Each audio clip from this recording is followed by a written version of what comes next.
Hello, everybody. I'm back. Today is May 11th, and we're doing government and robot today. And we have a special surprise, the return of a segment you guys all wanted. But we missed it last week, Krista, so you didn't miss that.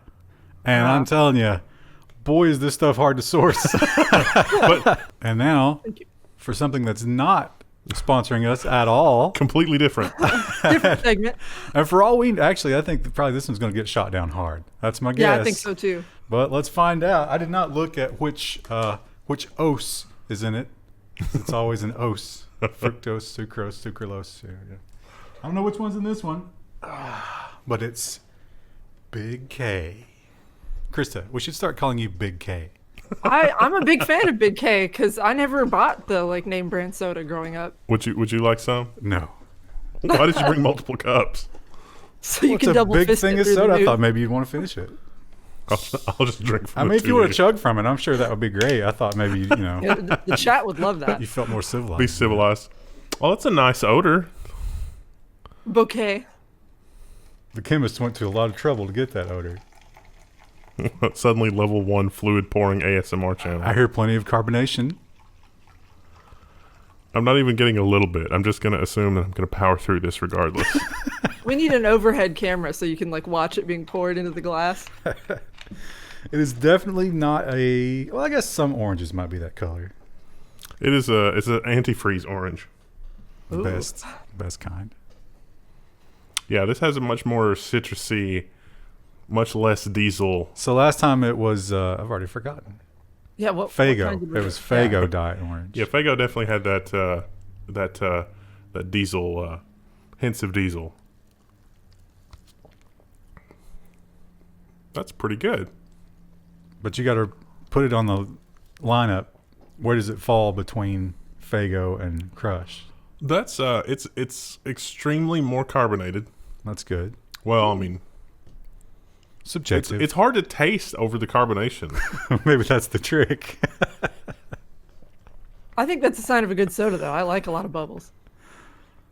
It's not an overpowering orange. It's almost a cream soda orange. Well, 0 calories, though. Nice. I could drink this. On the bottle, it says 0 calories, drink freely. I would be surprised That's if this is aspartame. All right, let's find out. We got nothing better to do, right? This is what the people come for. Aspartame. Really? Wow. Yeah. It must be something else other than aspartame because I don't taste the aspartame in this at all. Aspartame is the 4th ingredient, and everything else above it is citric acid and water. I definitely taste the citric acid. That's fascinating. Contains phenylalanine, so you're getting your daily recommended value of that. Isn't that like something that's very bad? Like my kidneys are like, You don't want that. Please. I think they're required by law to put that on the label.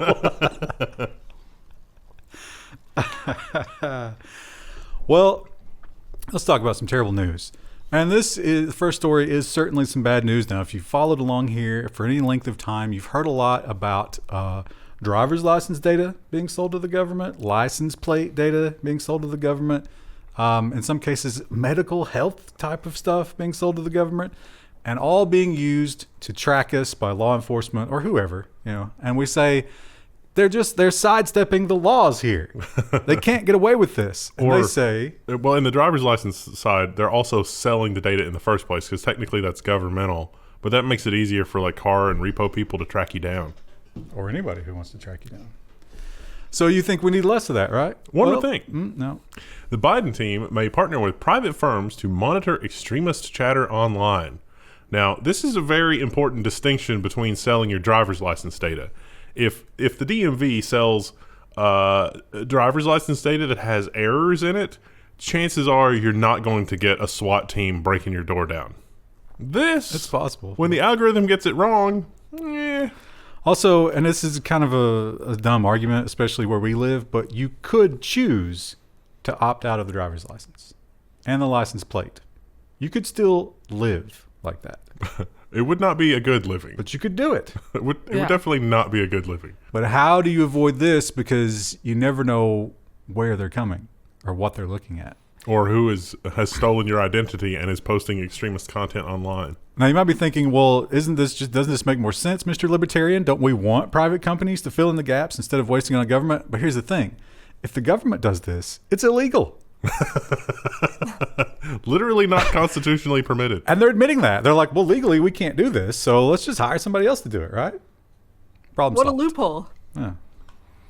Yeah. Some people have obviously already made that argument and said we must not allow this, but I like the chances of this happening. Yeah, it seems inevitable that it would happen. And the other big fight that we keep hearing about is the, gig worker, the jobs. Oh, we're recording this on the 7th. Did you see the payroll? Anticipation between 1 and 2 million. Reality, 266,000. Ooh. Nobody's getting jobs right now. And I don't know if this is good or bad for that. Biden blocks Trump's gig worker rule. So, the whole, can Uber Eats, do they have to go through all the headache of hiring a person, or can they just have an app where somebody picks up a job and runs with it? On the one hand, I could see the convenience of, I need to make $50 extra because, a game I want is coming out, or I want to buy something for a loved one or whatever. And, pick up a few things and get paid a few extra bucks and it's fine. But I also see that this is way, way, way open to abuse and is horribly abused. So this might be trying to side on the worker, but it might also have unintended consequences. I think the biggest argument against it is that it will push out the alternatives. Yeah. So, how long can a regular taxi service survive in an Uber Lyft world? Yeah. And once that happens, what will they do then? There's no going back. You can't reestablish that quickly. So it could be an issue. We'll see how that plays out. They've not actually done it yet. And another thing that we've learned is a huge, huge issue for our country. One of the biggest blind spots I think the government ever allowed to be created is the chip shortage. And the people watching this show are going to be affected more than others, maybe, but it's affecting everybody, and it's only getting worse. So what can you do? Well, basically you beg. The U.S. Department of Commerce has pressed Taiwan for more chips to automakers. Please, please prioritize chips for automobile because we need our automobile industry. The fact of the matter is this is pretty much self-inflicted on the auto industry. They like to pride themselves on the fact that it's look, we spent $20 million overseas, but the profit margin on that $20 million was about $8.30. So at the start of the global situation, when those orders evaporated, those businesses had to move on to other things to survive because there was no subsidy money. So this is completely a result of their own just-in-time delivery. I have only the tiniest amount of sympathy for the auto industry for this. And Taiwan and TSMC, they had statements about it, and they were diplomatic, but they were basically saying, you're in line, and you're going to stay where you are in line. They probably wouldn't have even given us that if they didn't really, really need those aircraft carriers in the South China Sea right now. It's not even that simple a lot of the time because a lot of the chips that automakers wanted, they were the last people because they wanted the last crappiest chips. And nobody wants, that equipment doesn't exist anymore. When it was turned off, it's not going to be turned back on. Dark times. Did you see the F-150s? They're building them, the fuel, except for one part. Yeah, and then they're just sitting in a parking lot. Yeah, it's here in Kentucky. Again, self-inflicted, just-in-time delivery. Look, we've squeezed our manufacturing partners to the point that their profit margins are non-existent. We win. It's well, you reap what you sow. Yeah. I wonder if they're going to taper the introduction of those once they put the chips in, or if they're just going to flood the market. Yeah, it's going to be great.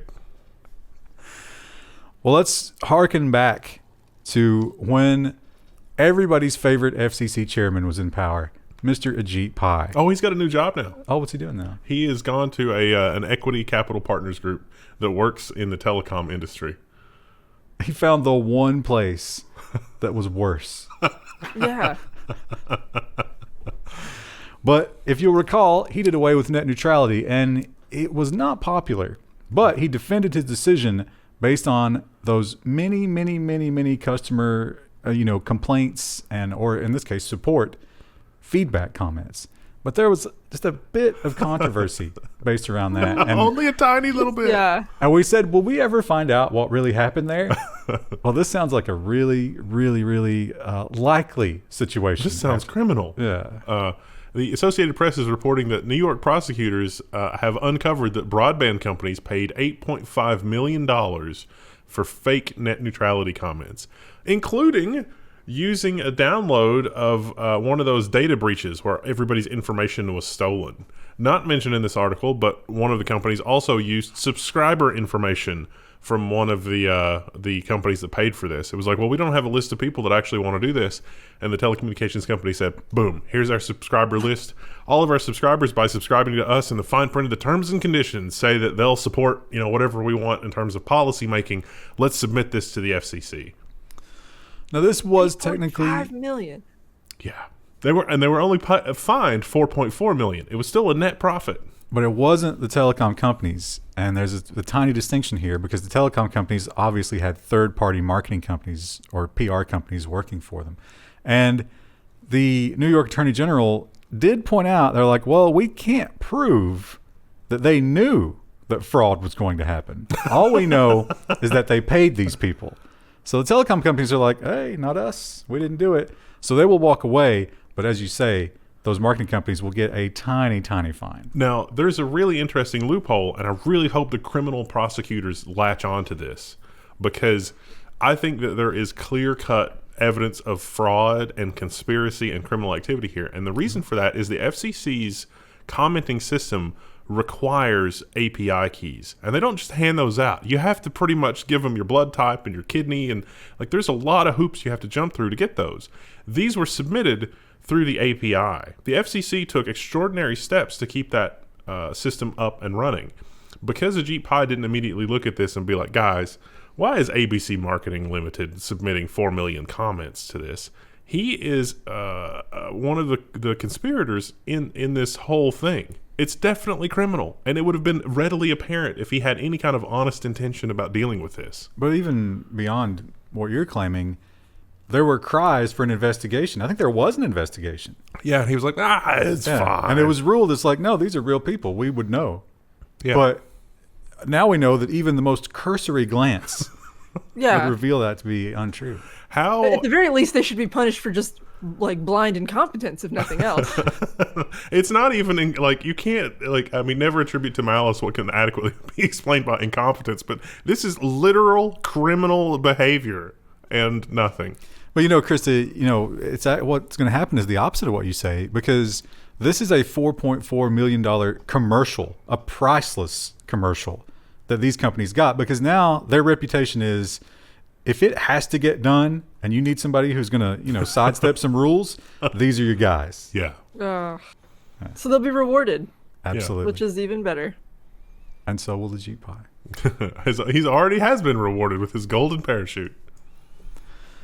The White House wants to reward you, that is, if you're a young person interested in artificial intelligence, because they might not understand even the most basic concepts of artificial intelligence, but they do understand one thing: China.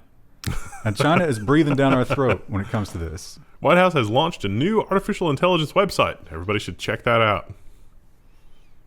It doesn't really do a whole lot, but it does supposedly give you some avenues to explore further, Neat. to figure out your job. And there's a bunch of equity stuff in there too. We can get a bunch of AI news from here for our AI section. Oh yeah, News I'm sure that'll be source. the cutting edge of AI technology.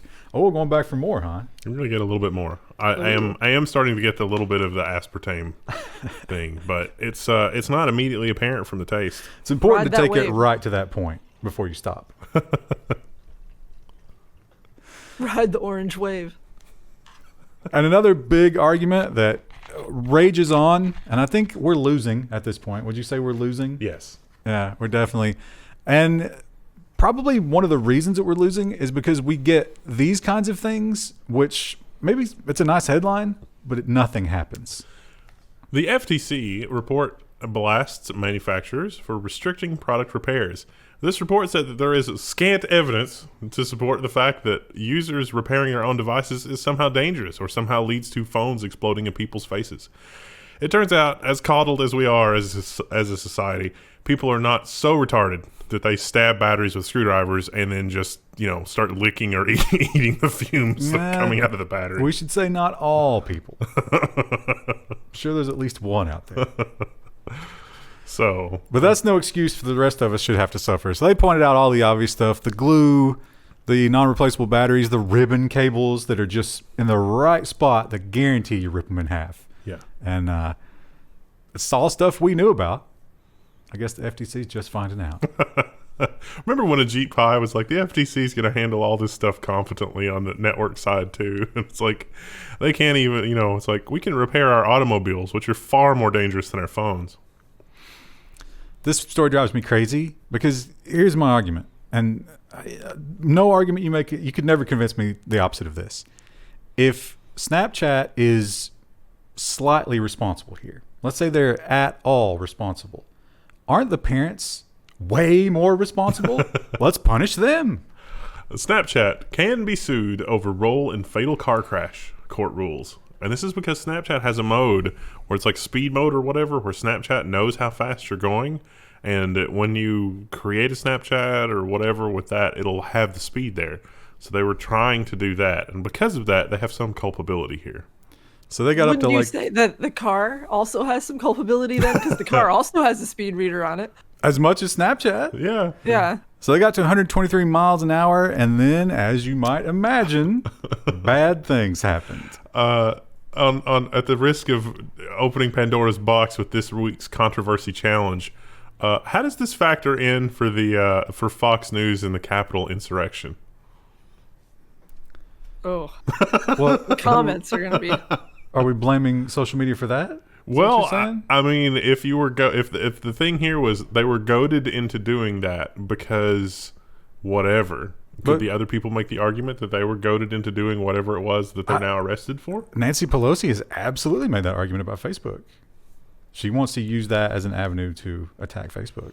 Well, we've got another story in business about hoverboards that's the exact same trend, so things could get interesting.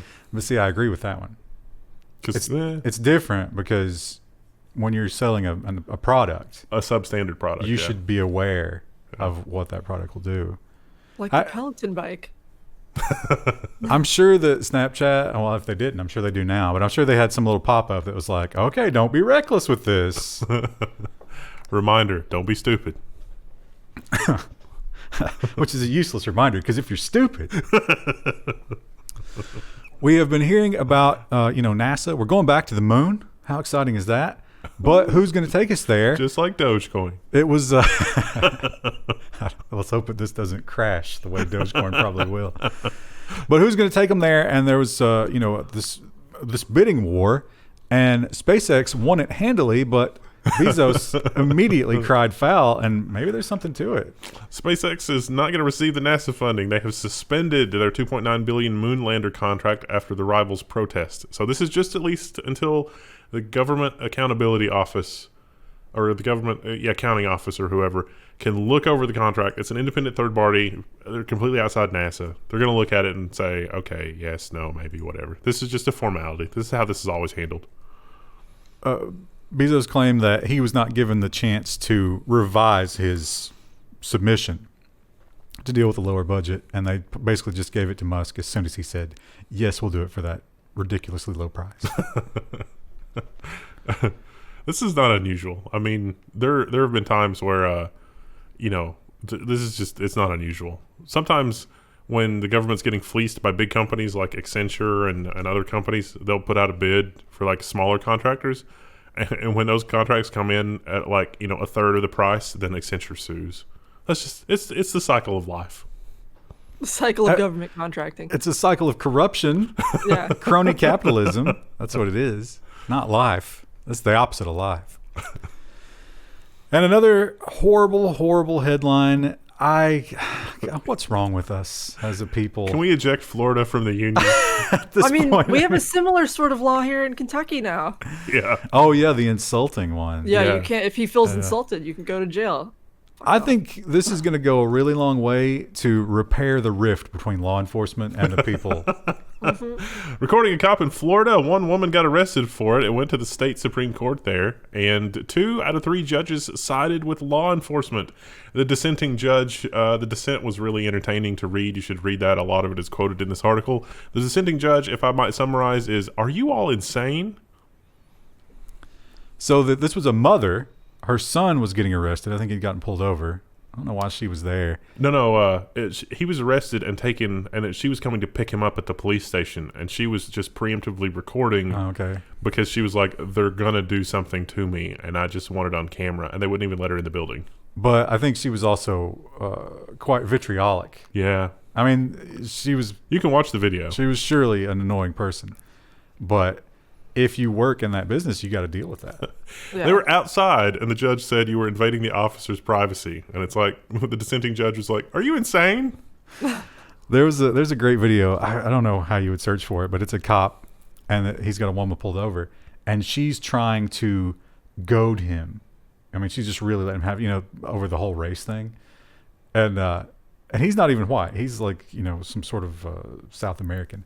And he is like the picture of professionalism. He will not tolerate any of it. And he goes through the motions, gives her paperwork, and then she turns around and blasts him for being Mexican. It's like, wait, what? What terrible people. And speaking of Florida, Terrible people. should we try to come up with a program that results in them sinking into the ocean? I don't know. Maybe we could discuss it. Saw them off. But in the meantime, I got to say, I don't know if I'd agree or disagree with this one. I mean, it is free speech, but it's also free speech to reject whoever you want. Yeah. I would not, and I would do it. I wouldn't even consult with these guys. They'd have to undo it afterwards, and I would fight them every breath of the way. If Joe Biden joins the Level 1 forum, he's out. Deleted. I'm not letting him post there. In nod to Trump, Florida is set to ban deplatforming by tech companies. Facebook, Twitter, and YouTube could be fined for banning political candidates under a bill passed by Florida's legislature. Critics say it's unconstitutional. I mean, these are private forums. They can do what they want, but at the same time, they have consolidated to such a degree that, I don't know. But also, how is that a state level? Yeah. Like, how do you enforce that? Well, you 'Cause put Twitter's a firewall on Florida. Yeah, exactly. It's like the China thing. Yeah. Yeah, that lays the groundwork for seceding from the internet. That's going to be the next thing. Florida. What would Florida's internet look like? Oh, it'd be something else. It'd be North Korea. terrifying. It would mostly be malware, I got to think, right? Yeah. Malware and timeshares for nice condos. And, well, all those old people. Yeah. There'd be a lot of old people content. A lot of Magnum PI trying to sell me a reverse mortgage. Diabetic Minion testing memes. supplies. Yeah. Big. That'd be big. What was your thing, Krista? Minion memes. Like what they that- the old people share on Facebook. Yeah, it's Minions from that movie that's like a Disney movie. But didn't that movie But then they come just out? put like corny sayings over it. Old people like that? Yeah, they love that. I don't know why. Old people are also super into cats. Yeah, also true. Well, I can't fault them for that. Now, you accidentally attributed this to the other section. I thought this was a business story. Maybe it could have been sorted better. I won't listen to that kind of criticism, but could be. But yeah, this is kind of the same argument. But again, I think I'm on the other side of this one because you should be able to trust someone who's selling you something. And if Right. you can't, you should be able to do something about that. They shouldn't be able to say it's like, oh, it wasn't us, because it was you. A hoverboard burst into flames. It could change the way that Amazon does business. This is, of course, the one-wheel deals. This was actually it's got two sold wheels. by a Chinese company through. At the ends. This was actually sold by a Chinese company through Amazon, which is now out of business, and also the Chinese company is out of business. And Amazon was kind of left holding the bag. And Amazon said, hey, look, we just connect buyers and sellers. We don't have anything to do with this. It's not clear if it was even sold and shipped by Amazon. It might have been sold and shipped by a third-party seller. Because of that, I'm like, well, I don't know. Amazon's kind of like eBay in this scenario. Yeah, but we're in every other story we've talked about where the government is concerned, we assume a level of sophistication for the user that is near, like non-living organisms. So all of a sudden in this situation, we expect them to understand that I went to Amazon.com, I clicked buy, but Amazon is not selling me this thing. Well, okay, I get what you're saying, but I think the end result of this is going to be, as a seller, do you agree that your products are UL listed and tested and blah blah blah? Because there are laws, like things are supposed to be UL listed and FCC certified and all that kind of stuff. Heesung is going to check every one of those boxes, and he's not going to know. Yeah, and then what happens? Amazon is not going to check that. And let's say that this happens again, and they're like, "Oh, they lied about that." What are they going to do to them? Chinese nationals. Nothing. Yeah, exactly. Yeah, they have no way to actually handle it. And then when it becomes the known that Chinese company was actually behind the Amazon Basics brand, then okay, Amazon's really like they're in trouble. Then we rename Amazon Basics the next year. Yeah, I've never had another DisplayPort cable set a video card on fire other than Amazon Basics, so that's neat. Well, it turns out setting things on fire is something they're really good at. It seems like Amazon would have an interest in fixing all this anyway, just because like I feel like their brand is getting a lot of bad press lately. Where it's like, oh, I don't even go to Amazon anymore because it's all cheap Chinese crap. Like, you'd think they have an interest in fixing this prior to being told to do so by a judge. But they're going to use this as a wedge to make their legitimate sellers' lives much more difficult and also create a business opportunity for themselves to sell their own products. yeah. Well, that was obviously a lead-in because we know that Amazon Basics and the Amazon, what do they call their clothing brand? Anyway, we've seen story after story where people say, hey, I posted this backpack or cable or I was whatever. making too much money. And I was doing really well, and I was working with Amazon. They were giving me all this feedback, and then all of a sudden, I fell out of the search rankings, and I found out that they were selling my product, or at least something that looked a lot like it. Amazon knew seller data was used to boost company sales. Now, you might remember from about 17 episodes ago, we had the Jeff Bezos quote, the Congress critter testimony. He's like, no, we don't knowingly use seller data. But it might have, it's probably been violated, but, it's our policy. Well, it turns out that the level of security between the people that might be interested in that information and where that information was zero. It was basically like, guys, we've got a folder named seller's sale data. Don't go in there. But if you do, there's no record for us to look at that you were in there. So good luck. Don't go in there. But it becomes a question similar to, remember when Google had their sexual harassment big thing and all the top guys were like, hey, listen, we didn't know. And everybody was like, wait a minute, how did you not know? This is a big deal. No one told you about this? And I got to think the same thing with Bezos, right? Yeah. How could he not know? Don't tell me about the murders. I don't need to know about the murders. I just need to know it's handled. So he did testify, like you said, in front of Congress there. So this could prove that to be a lie. I doubt they'll try to go after him. No, they're definitely not. He left himself an out there. It's like, oh, it's our policy, but our policy's been violated. Never mind that architecturally it was set up that way. But if I'm an investor, couldn't I go to him and be like, well, you're clearly not doing everything you could for me. Yeah. If you didn't know this, yeah, I want some money from you. And then he'll have you killed. ARM, is it the future? Apple certainly seems to be striking out in that direction. And Nvidia is also betting big on it. But those people over there across the pond, it's all they've ever had as far as technology.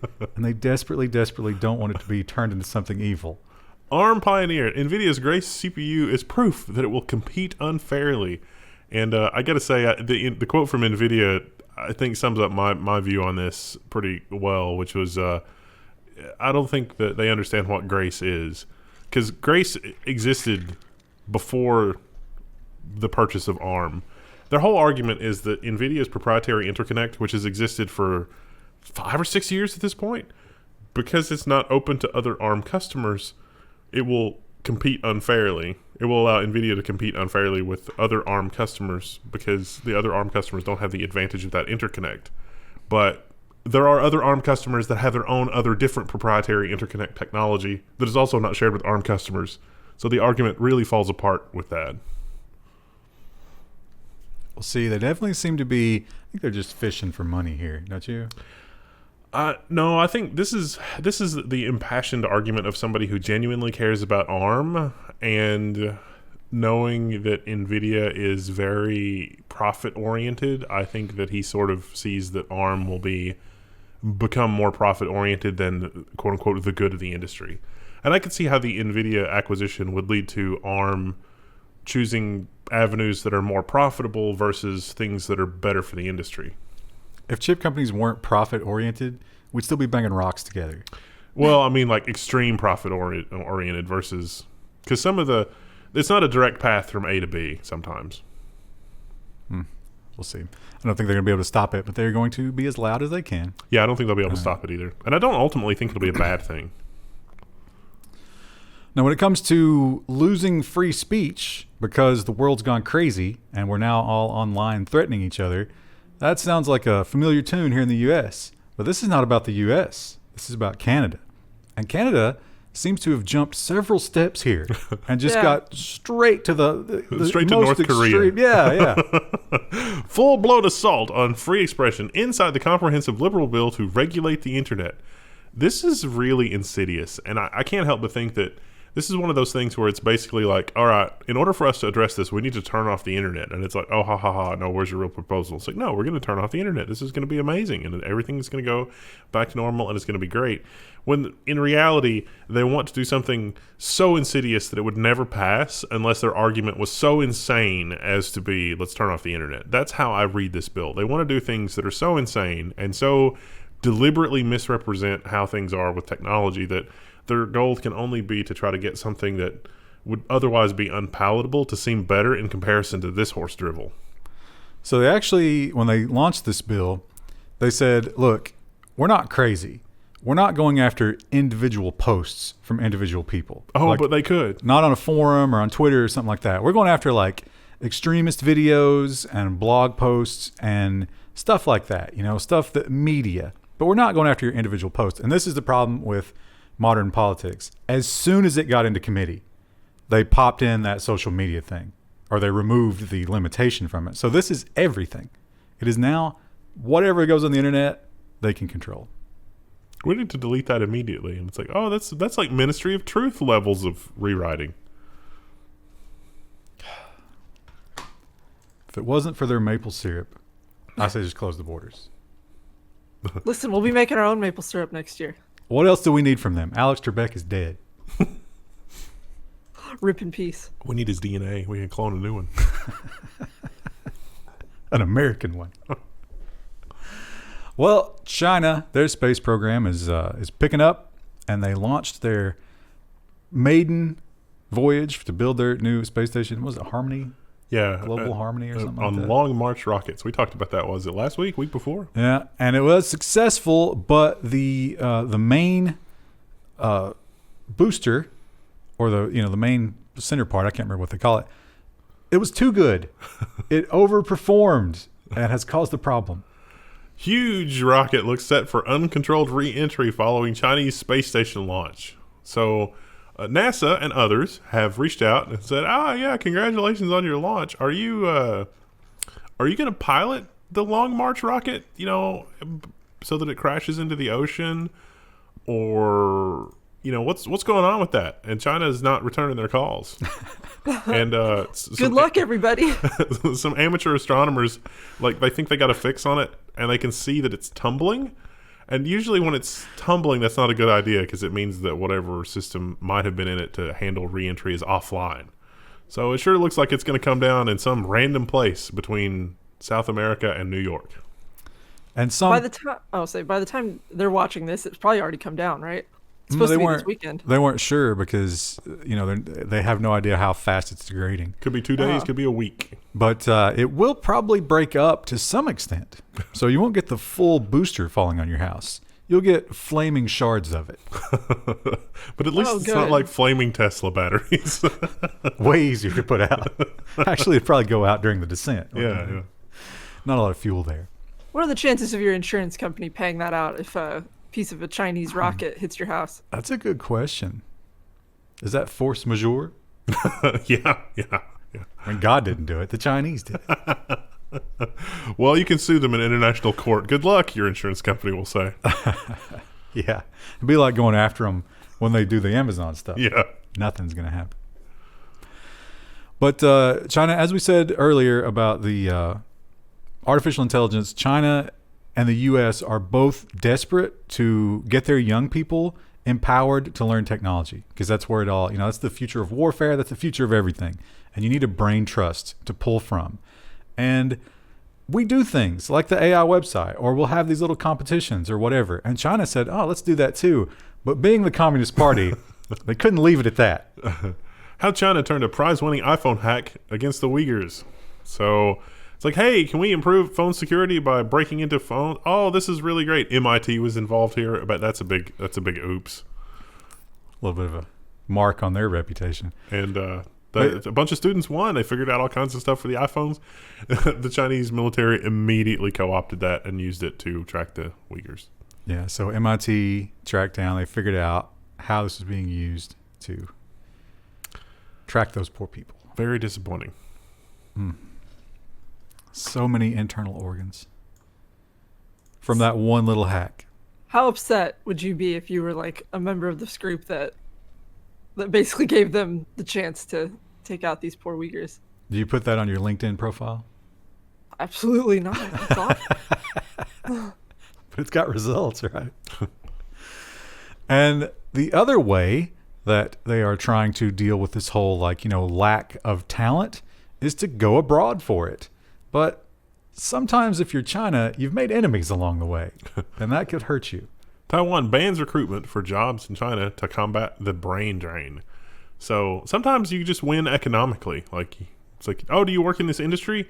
We're going to double, triple, quadruple your salary. Just move to mainland China. And we don't even necessarily have anything for you to do. But if you're working for us, you're not working for them. Bold strategy. Yeah, really bold, because there's the old saying, trade wars lead to hot wars. And oh boy, are things already warm in the South China Sea. Yeah, a lot of aircraft carriers there lately, I've noticed. If you were a Taiwanese employee and you got an offer from a Chinese company, would you do it? No. No, I don't think so. I don't think I would either. Yeah. I'd be a little afraid that I might get disappeared if I spoke out. Yeah. But I would politely decline. Oh yeah. I'd spend a long time on that email. Oh, that's very flattering. Thank you so much. Oh, I appreciate it. In India, they have, India's a little bit behind most of the Western world when it comes They're to rapidly modernizing them. adopting new technology. And there's just so many people there, though. It's such a huge market that these companies, they want to be a part of it. And of course, 5G. They are desperate to get in there and try to get to that 5G market. And India's kind of been slow playing them, but they've finally made some decisions, and it's kind of a surprising one. Maybe not that surprising, because remember they kind of went to a hot war there for a minute? Yeah. They're For definitely, like a split second. they're not BFFs, but they're following a Western trend, which I'm sure is not going to make Jinping happy. India grants approval for 5G trials and avoids Chinese firms. So like Huawei and stuff like that. They actually disclosed, I don't know if it was intentional or not, but like I guess it was MI5 and the US disclosed some of the vulnerabilities in some of the Huawei equipment, and it would be hard for me to explain how that would have happened unintentionally, even with the worst of programmers.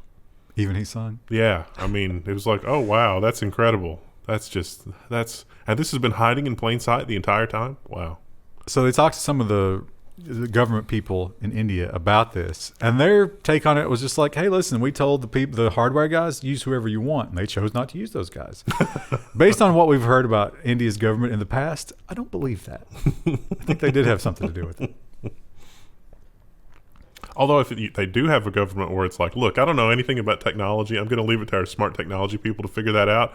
Bravo! No one else's government has anything like that, where the politicians don't stick their nose where it doesn't belong. But the problem with that is that politicians don't know any smart people about technology. They know famous people about technology. So they're not going to go to the right people. And even if they did, they would immediately be turned off by the terrible personalities of those people. So I don't know how we get around that. But I do know that we should immediately open the basement to this. We should start one of these. I don't know who'll do the coaching because we're not good, but we can just pretend maybe. Japan is opening its first ever esports gym in Tokyo, where people can book 3-hour slots at PCs and pay for coaching from professional gamers. I can't believe this is a business model. I can believe it. I can't believe people would pay for the coaching because you can get that for free online. But There is probably enough room in the basement for us to have a reasonable cafe. Yeah. And it'd be like, all right, so here's what you want to do. When the crosshairs are on the enemy, that's when you want to click. That's $50. I got some like I did when I did that MSI thing. They had the Dota players, like the Ivy League Dota players. I don't know what superlative to give them. I'm sorry. And they were coaching me because I had never played Dota. And it was like I would have never figured stuff out. They were like, do this, and then this combination of items on this hero does this. I was like, that's amazing. The meta right now is to use this hero. Don't even bother with this one. I mean, I understand that because I used to play StarCraft, but I mean, it was just like, let's not do this. Yeah. Well, is Dota still popular? Yeah. I guess it is over Yeah, there. it is. Well, do you remember the big Tesla crash, the most recent one at least, where there was a great mystery? And the mystery remains unsolved, but we have more information. I love this picture. Yeah, it's pretty damning, isn't it? One of Autopilot's features was active in fatal Tesla crash. This is the picture. Like, look at this picture. This is amazing. Bravo, CNN Business. Excellent, excellent work. So Elon Musk tweeted, hey, Autopilot was not active, but Autopilot refers to a suite of like 3 or 4 things, and that car didn't have the subscription for all the things, but it did have cruise control, which is kind of part of Autopilot, and that was active. And it didn't have the lane assist thing, which is the steering part. But how does a cruise control get it that wrong? Because weren't they doing like 90 when they hit the tree? Well, this article said it was only 30, but the police examiner or whatever said that for that level of car damage to have occurred, they had to have been going 90 when they hit the tree. Are they pulling 30 from the onboard diagnostics? How do we know that number? Because I remember they definitely said 90. The crash examiner people said 90. The Tesla data people say 30. Oh, well, Tesla. Yeah, of course Tesla's going to say it's lower because they want it to look like it's safer than it maybe really is. So that's the other thing. Musk tweeted, obviously, that they did not have any autopilot. Was he splitting hairs? Is autopilot to him both things on at once?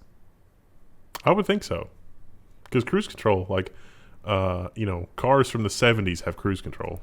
Yeah. But not this cruise control. Where it's like optical. This is a smart, like this cruise control doesn't set a speed. It follows. Yeah, and it tries to figure out the speed limit where you are. And how did it follow the tree? There's a lot of questions that still remain here. I'm not sure we're ever going to get answers there, which is disappointing. But GM, yes, that's right. GM, the company that bought a fake self-driving company. Or no, it was just electric trucks. They weren't self-driving. Yeah, right? they were going downhill in the truck. Yeah, they bought fake electric trucks, but yet they still feel confident. I'm not sure why. GM expects to offer self-driving vehicles to consumers this decade. Well, that seems like a safe bet with the year ending in 1 at this point. They did give themselves quite a while to do it. Is GM, like, are they intentionally trying to become a joke in the public eye? I mean, what a terrible... They don't know what to do.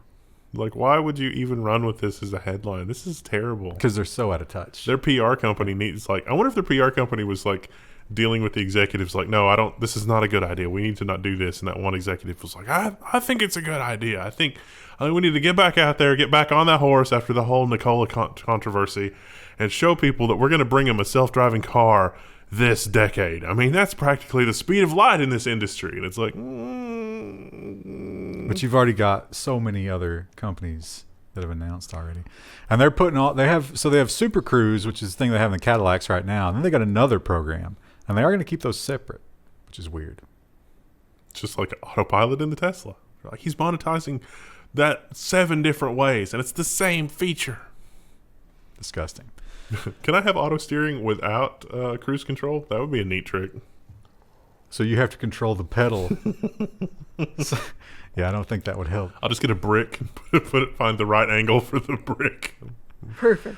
They get up there pretty fast. It would be dangerous. And so we think about self-driving cars, like one of the fantasies, I guess, is, we don't have to have public transportation anymore because, you're not using your car most of the day. We can just ride share, and all these cars, they can operate like that. And China is kind of looking at a blended version, which is interesting. A Chinese company has started charging for fully driverless rides. China is the world's strongest self-driving industry after the United States. So they're just saying, hey, we're just going to treat this like everything else. You get in, you get charged. But it's like Super Cruise in the sense that it's only in this one area. Yeah. And they've perfectly mapped all the streets. And you can't just get in one of these cars and be like, take me to my house. They have preset pickup and drop-off points. It's kind of like a basically bus. just buses with more stops. Yeah. Well, comfortable More steps. buses that don't stink. Buses where you can be assured that you're not going to be next to someone that's insane. They could still stink. You don't know what the former passengers were doing in there. That's true. Maybe they don't stink first. If you're the first ride of the day, maybe they won't stink. Oh, see, actually, that's a good point. So if you're, trying to be responsible, after a night out, you're like, okay, I'm going to take one of these cars back to my house or back to my stop or whatever. What if someone else had that same idea before you and then like vomited in the car? Wasn't there? I think there's a lawsuit where somebody called a ride service, but they were vomiting as the person pulled up. The driver pulled up. And the driver was just like, no, not doing it. And then something bad happened, right? I think the ride sharing service. We'll have to follow up on that. But I think that was an Uber thing. But Krista, the argument is, can you turn a person down in good faith, especially if they're drunk, or are you now culpable, like Snapchat is, for whatever happens to them for the rest of the night? I always thought you could turn them down, but maybe not. So I had an experience like this. This is what made me think, because me and my friends went dancing like a couple years ago, and we called an Uber, and the Uber was late. And we were like, well, that's weird. What's going on? And the guy came in, and he was like, sorry, had someone vomit in the van. And I was like, oh. But he cleaned it, but that one had a driver. If you didn't have a driver to know, hey, I need to clean up the vomit, what happens? Oh, I'm sure there'll be cameras all over those things. All of my subsequent rides would have, a thin layer of plastic all over everything. Yeah.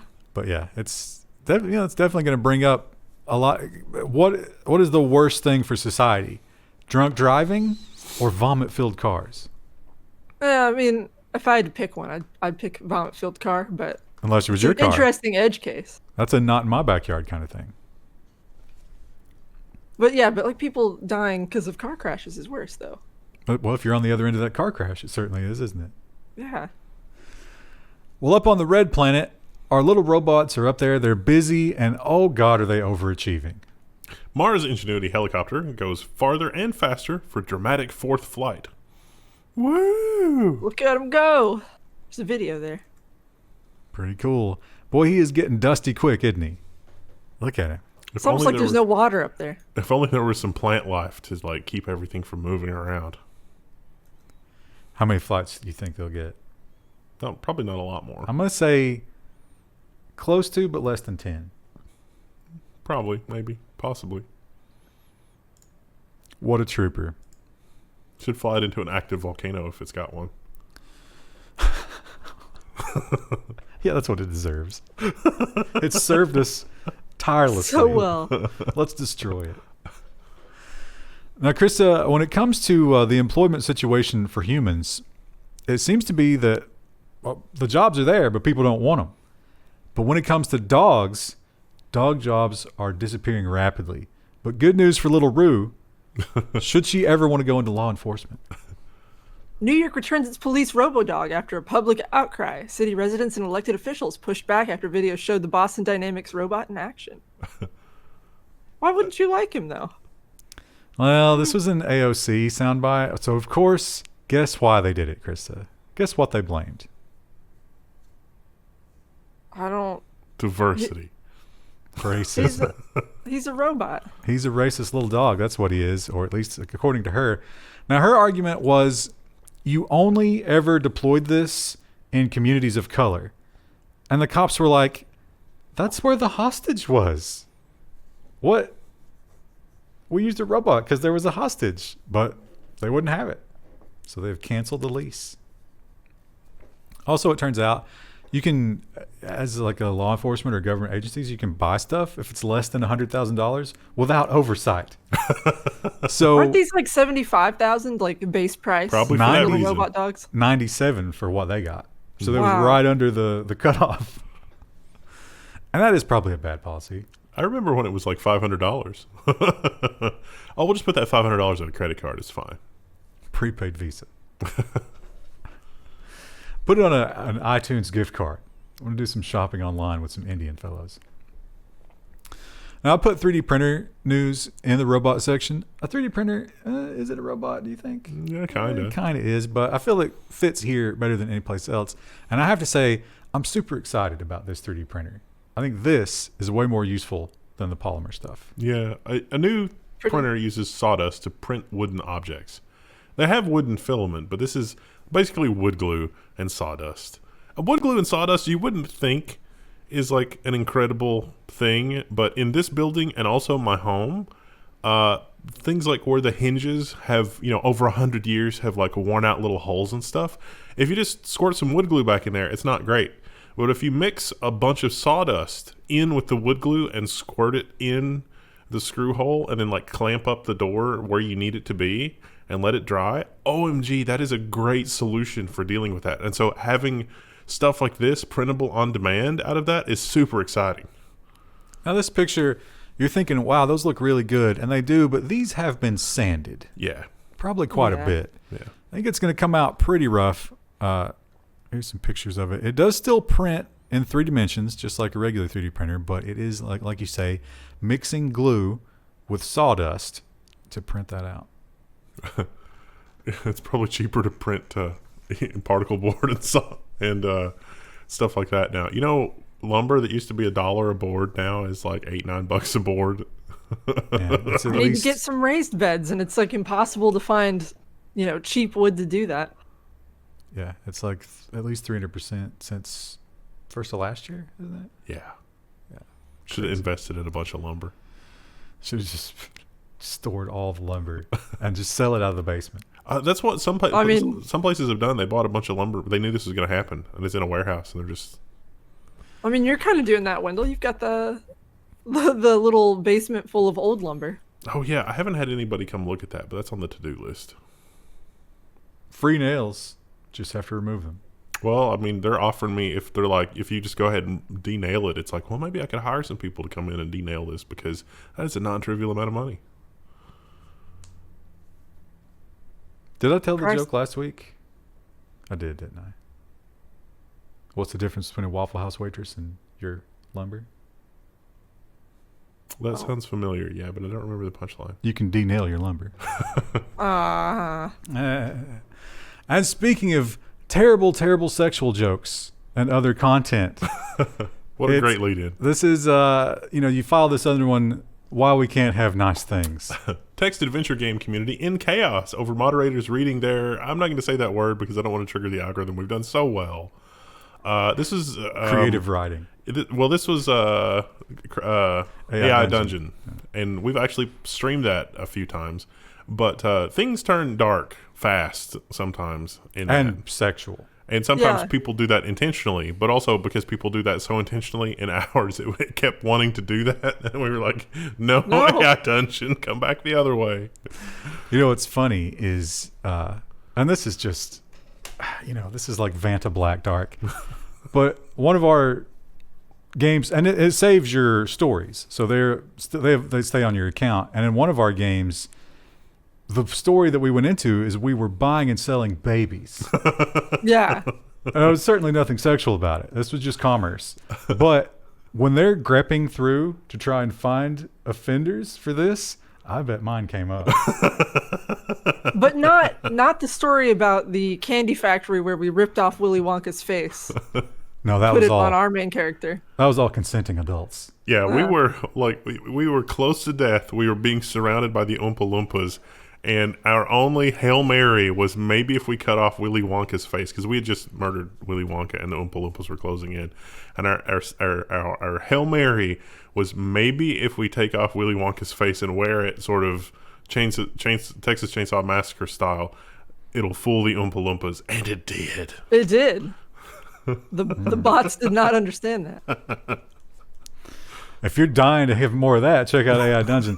Their pricing policy is a little steep because you do need to subscribe to get the good AI, but you can create stories like that. I'm sure the GPT-3 people are also like, WTF are you doing?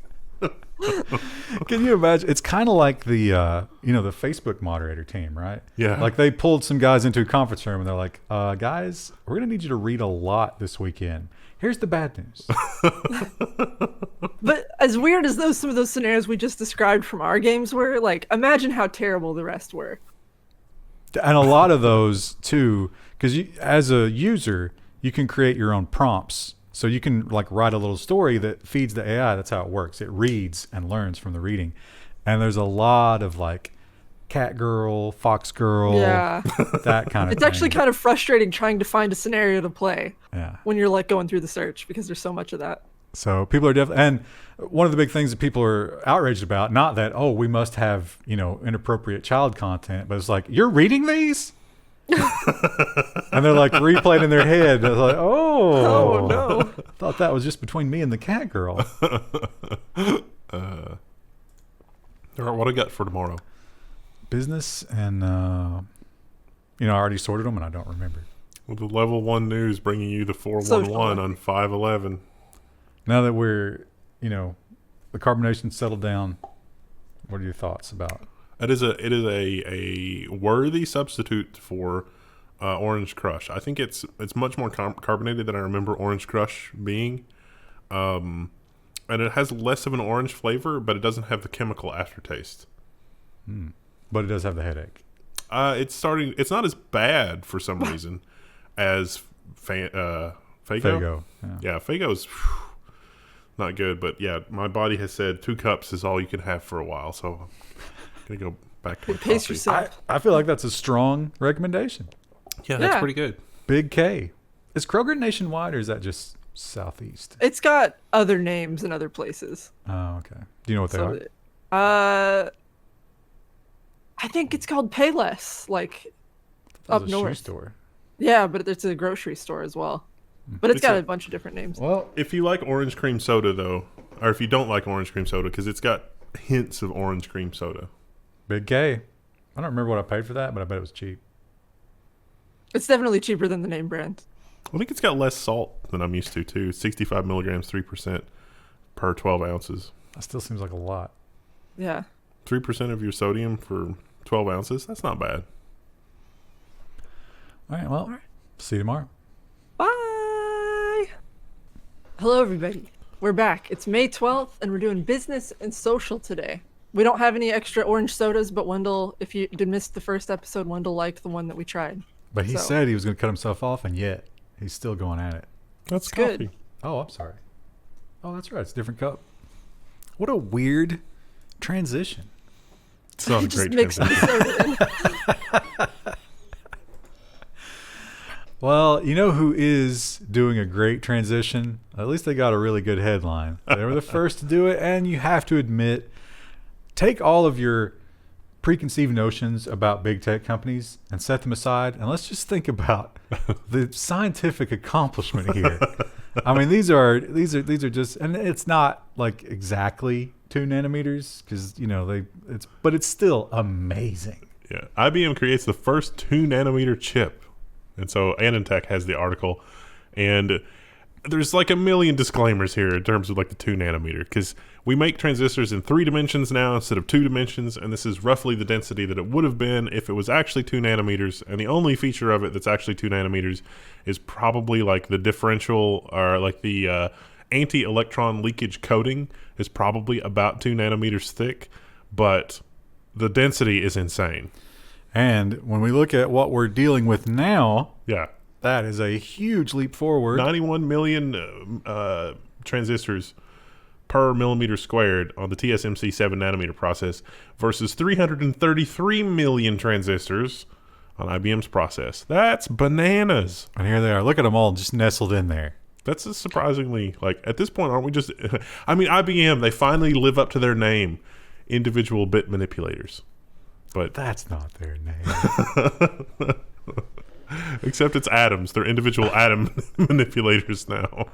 Now, TSMC, they announced that they were on track for 2 nanometers, but that's going to be a couple years down the road, wasn't Yeah. it? Yeah, This is also a prototype chip. So like that wafer only has a few things that are actually 2 nanometers because this is a prototype, or like yeah. If I were this guy, I would not have been able to help myself. I would have brought out like one of the bad wafers. And as I was presenting it, I would drop it and be like, oh, God. The Linus method of publicity. It's the only one we've got.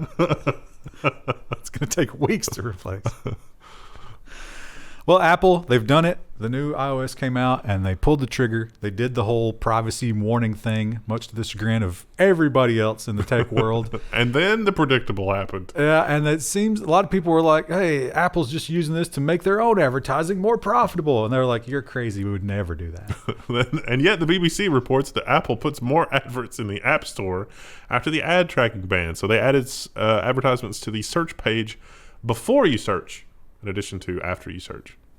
Of course they did.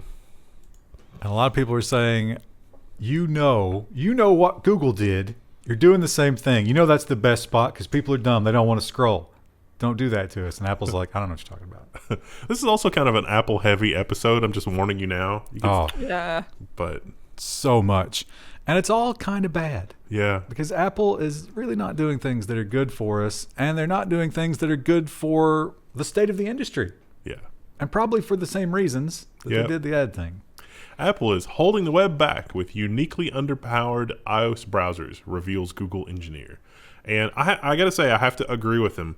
There have been rumors and murmurs about things like this in like the web development communities for a while. But it didn't dawn on me until we had the Epic lawsuit, which we got a lot of really amazing news from the Epic lawsuit this week too. That of course Apple is doing this because of things like Stadia and because of like browser functionality. There's a lot of stuff that browsers can do now with like WebAssembly and using it as a real-time game, using your phone as a controller for a game running on your computer, and like the whole communication, like the whole three-way communication with that, and doing it in a low latency way. There's a lot of really incredible things. WebGL 3D acceleration. All of this, according to Google, runs like ass in the Safari browser. But you got to mention that when anybody criticizes Apple about the walled garden, one of the things that they immediately fall back to is like, hey, listen, do whatever you want on the web. Yeah. You have full technology to do all this on the web if you want to. And they're just like, but wait, you don't support all these Safari is garbage. Everyone hates Safari. It's never Krista, consistent compared I to thought others. WebKit was your favorite browser technology. Hate Safari. I didn't realize it either because in the past, I knew that Apple had made Google use WebKit in Chrome, but I thought that they finally permitted Chrome to run their own thing, on the iPhone. And this article says that, no, they still have to run WebKit. So that's crazy. Crazy like a fox. That'll be good. Like if the judge can unpack that and understand, it's like, wait a minute. You have a competing web browser on your platform, but you still force them to use your componentry, which is demonstrably substandard in this one way. That's anti-competitive. That'll be really good evidence against Apple. Assuming the judge understands that. Yeah. Yeah, that judge is going to be like, WebKit? I thought that was Safari. You're confusing me. Sadly, probably, yeah. And Apple, one thing about Apple, they're still killing it, but the hardware lust seems to have tapered a lot. This article's worthless. Especially during the pandemic, because people were like, you know what? Maybe I won't refresh my iPhone this year on account of the unemployment. And so they got to figure out some new gimmick, right? Except this is not a new gimmick. Apple's reportedly working on a foldable iPhone for 2023. That's like 7 million years from now. So no one's going to be around to remember to tell this person that they're wrong. It's happening faster than GM self-driving cars. Sometime this decade, Ryan. This decade. And I think this one will be massive. Yeah. And of course, you're all going to make jokes about the U.S. It's true. Hey, we need these. Apple Watch likely to gain blood pressure, blood glucose, and blood alcohol monitoring. Man, I can't wait to get an Apple Watch. And, it's like, my watch has gone off. Oh, it's warning me. That's my second cup of Diet Orange soda. I probably shouldn't, overdo it. You drink 2 cups of the orange soda. It's like, get to an ER. If you could get a non-invasive way of monitoring blood glucose, that would be incredible. Yeah, so this is a third-party company that has contracted with Apple, and based on that, everybody is assuming. They also announced that this might be coming a while back. I don't understand how it reads your blood glucose level without pricking you. Sweat. Oh. So it's like the contact between the skin. I guess there's enough moisture there that it can get some kind of reading on the salts and stuff. Huh. I don't know how accurate it could be, but if it's within 10 units of measurement, that's probably good enough, right? Yeah. Well, if it's close enough to be like, hey, you should get a real reading from, stabbing yourself with a thing or whatever, that would be pretty cool. And this will also get some insulin. Yeah, well, and it'll probably also catch people when they're starting to go into it, because like if you catch it just the right way, then you can if you catch it early, I guess it's a lot more manageable, because my mom had that. She was starting to get that, and then they caught it early, and then she was able to deal with it, and she's fine. I bet you're going to go into a nice restaurant and you're going to be seeing like, this old stately couples, and there's going to be it's dessert time. You're going to see a lot of Apple Watches just laying on the table. I'm going to get this baked Alaskan in me before I put the watch back on. I don't want the bad news. It's like, it's my life clock is counting down the number of days that I have left to live. I'm not having that much fun right now anyway. Well, you mentioned the lawsuit bearing a lot of interesting fruit, and oh boy, does it. This is definitely one of the more juicy pieces. Apple's App Store has a 78% margin in 2019, the Epic expert says. This is based on a couple of unredacted reports, and I think one of them Apple is moving to have redacted after the fact, but I got news. The horses have already escaped. There's no use fixing the barn door. Yeah, Apple says, so he did do some logical leaps here. Like the numbers they provided, they looked at, and this guy was like, but wait, this is probably, not accounted for, and this is probably not accounted for, and we can pull from this and assume this. Apple says it's all garbage. I don't believe them. Yeah. 78% margin is still insane, but yeah. Even 50%. Yeah. They're grifting all of their small developers. All you people with that in your pocket right now, think about that. That's your money. That's your 78%. I think it was like Cory Doctorow explained it most succinctly. It's like, you want to write an application for me and sell it to me for my iPhone. What business does Apple have in that transaction? That seems anti-capitalistic. Oh yeah, for sure. Open platforms would be great. And more stuff that comes out because, you can subpoena emails when you get into these lawsuits, and it's never good. Apple execs suggested cutting the App Store commission to 20% as early as 2011. And if you read the email, it almost reads like, we're making money hand over fist. Maybe when we're clearing $1 billion a year, we should drop down to like 20%. And all the execs were like, why? We're gods among men. Why would we do that? Jobs was still alive in 2011, right? Yeah. So you can sort of, like when you're reading these emails, there's that, bowing and scraping undertone to us. Like, my lord, if only we'd let them keep some of their shillings, perhaps they could earn more and give it to us. But they weren't having it. They are peasants. They will remain in the field. Yeah. How are we going to hit 78% if we do that? Are you crazy? It's actually probably like 89%. Yeah. They're like, no, that's not accurate. It's like, well. It was probably better in 2011. Yeah. I mean, they didn't have the App Store numbers then, but they were doing better with hardware. And once again, more court records. This time, this one's about Netflix, and it's just as damning. Apple discussed punitive measures against Netflix for dropping in-app purchases. So this was the whole Netflix thing, and we covered it. It was basically Netflix is not going to allow you to sign up for Netflix through the Apple version of the app, because then you got the Apple 30%. And briefly, I think Apple did block it, but then they brought it back. And these emails discuss punitive measures, and I think regardless of whether they took any punitive measures or not, such as making it disappear from the trending page or whatever, regardless of whether they took the actions, this is really not going to look good for Apple and the whole Apple versus Epic thing. This is classic, the kind of thing that our anti-monopoly laws are designed to prevent. And way easier for the judge to understand. Yeah. And a jury, if it comes to that. It's like, well, you have the power to do that, and you were talking about doing it. It's easy for me to imagine that you would abuse that. Stop it. So at this point, we've got HBO Plus, Disney Plus, Discovery Plus. There's several other pluses. Do you remember them? a lot of pluses to the pocketbook because they steal your money. Everybody has a plus. I think it's like maybe Showtime Plus or something like that. Oh yeah, Dexter's coming back for the streaming business. I saw which one's that that. going to be on? Showtime Plus. Oh, okay. Or I thought Showtime's. people hated the ending of Dexter. They're gonna. It's a do-over. It's just forget We're about just it. gonna end that season. Just forget about it. How much older is he now? He's a lot older. I Well- think he also survived a bout with cancer. Oh, wow. Oh wow. Well, Something. the thing is, if you have a streaming platform, you are almost required by law to put a plus in it. I don't know why. That's just what we're doing now. And if you were one of the first streaming platforms and you didn't know back then, now you have to go back and retcon and add plus later on. Playlists and podcasts. Netflix is developing N plus. It would have been N plus plus because for them, podcasts and.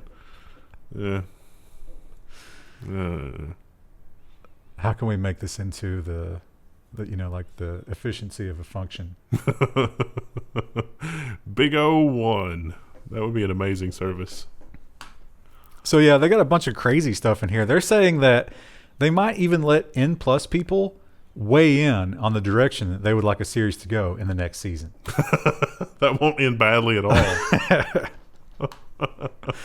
So if you're, and this is not just more video. This is like if you are the most extreme Netflix fan and you just got to gobble up all the information and the insider stuff. And That would be amazing, though. cares? Really? Because, no, I mean, hate that just the stuff. train wreck would be like, it would start out Game of Thrones and then it would end in some sort of like furry something. Imagine if, as you watched that final episode of Game of Thrones, you could immediately go online and talk directly to the director. So and the what are you writers. doing? What the hell is this? Yeah.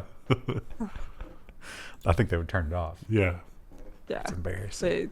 Well, I wonder. So Netflix is always trying to do like new original shows and stuff. Is this them just trying to like outsource show development? They're like, you know what? Writers are expensive. Let's just give the people whatever the hell they say in the comments. Does anybody in our audience even have a good idea? There's probably the next J.K. Rowling out there that's just like yelling and throwing food at the TV when they watch Netflix. Well, just get one of the hundreds of great novel series that are already out there. You don't have to reinvent. Yeah. Christy, you watched Shadow and Bone yet? No, you keep talking about it. There were a and I haven't lot of watched it. comments in the last episode that were like, OMG. I'm telling you, Krista, it's like it was made for you. It's like they took Game of Thrones, ran it through the Krista filter. Speaking of poor authors, there's all those authors from Disney that Disney has jettisoned. I'm sure we could pick up the rights to their stuff for cheap and turn it into something since Disney's apparently abandoned the rights. But isn't that all Star Wars IP? They're not going to tolerate that. Yeah. It's Hey, not they didn't- canon now. They but you said they can't didn't use it. want it. Yeah. Oh, they want it. They just don't want to pay for it. Well, Amazon drivers, poor Amazon drivers, we talk about them constantly, and their life seems pretty bad. You know, you're being watched at all times. You're peeing in a bottle. People are complaining because you didn't take the package to the right door. But now there's a paper trail for the badness. Yeah, and Amazon, to try and sort of deflect all of those criticisms, has added more and more draconian measures to monitor them. But that creates its own problems. Amazon drivers are instructed to drive recklessly to meet delivery quotas, but it goes far beyond that. The delivery drivers are micromanaged in such a way that it's like, okay, load the app from this time to this time early in your shift, and then after that, drive recklessly, but be sure to shut down the app. You need to be in the app exactly 2 hours, no more, no less. This is what we've done to get around the thing, and it's just like, these people are going to go postal if you keep doing this to them. And you have to turn the phone off. And if anybody asks, it was a battery issue. You didn't turn the phone off because that's not actually supposed to happen. How about the number one recommended story here is about the Amazon pee scandal. Much worse for women. I imagine so. Yeah, I could see that. UTIs are a bitch. Flock was supposed to be this beautiful thing where all the advertisers, they came together like a flock. And it was beautiful and it was wonderful, but they are flocking away from it. Inside Dev reports GitHub is blocking Google's new third-party cookie tracking alternative, the federated learning of cohorts across all of GitHub pages. All right, I'm gonna. A lot of places are blocking it. WordPress is going to block it by default, and WordPress is responsible for like 40% of the internet at this point, which is a whole other thing. Problem. I think that Flock is better than what we have now, and I think that Google's playing the long game here, because Flock is not entirely unreasonable. It just makes it more apparent what's actually going on. And we'll have a story about Signal that really makes it clear what's going on. But Flock is not an unreasonable approach to deal with that compared to the unreasonableness of what we have now. Would it be nice to do away with it completely? Yes, but I'm not sure that economically that would really work, and that makes me sad. But also, you have to trust Google. You do have to trust Google. And you shouldn't trust Google. Right now, though, your only option for not trusting Google is to do the whole, like, ad blocking thing, and actually, like, you don't go from passive defenses. You literally go to offensive measures to protect your data.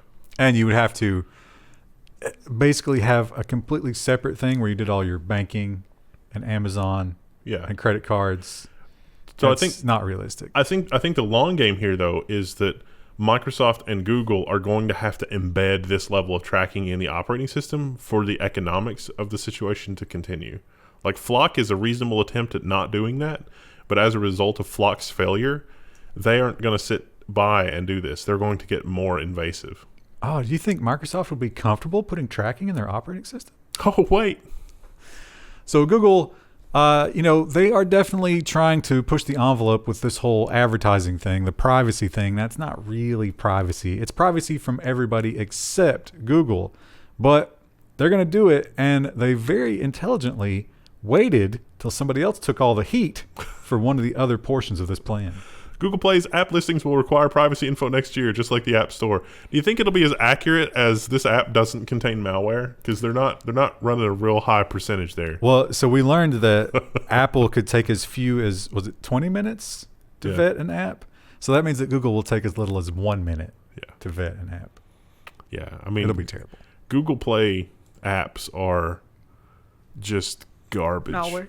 Yeah. I mean, even if it's an app from a major company that I know, I still spend a long time looking at reviews and stuff and making sure that it's not just some, trickery. Yeah. Because it's the most untrustworthy place that I do business with.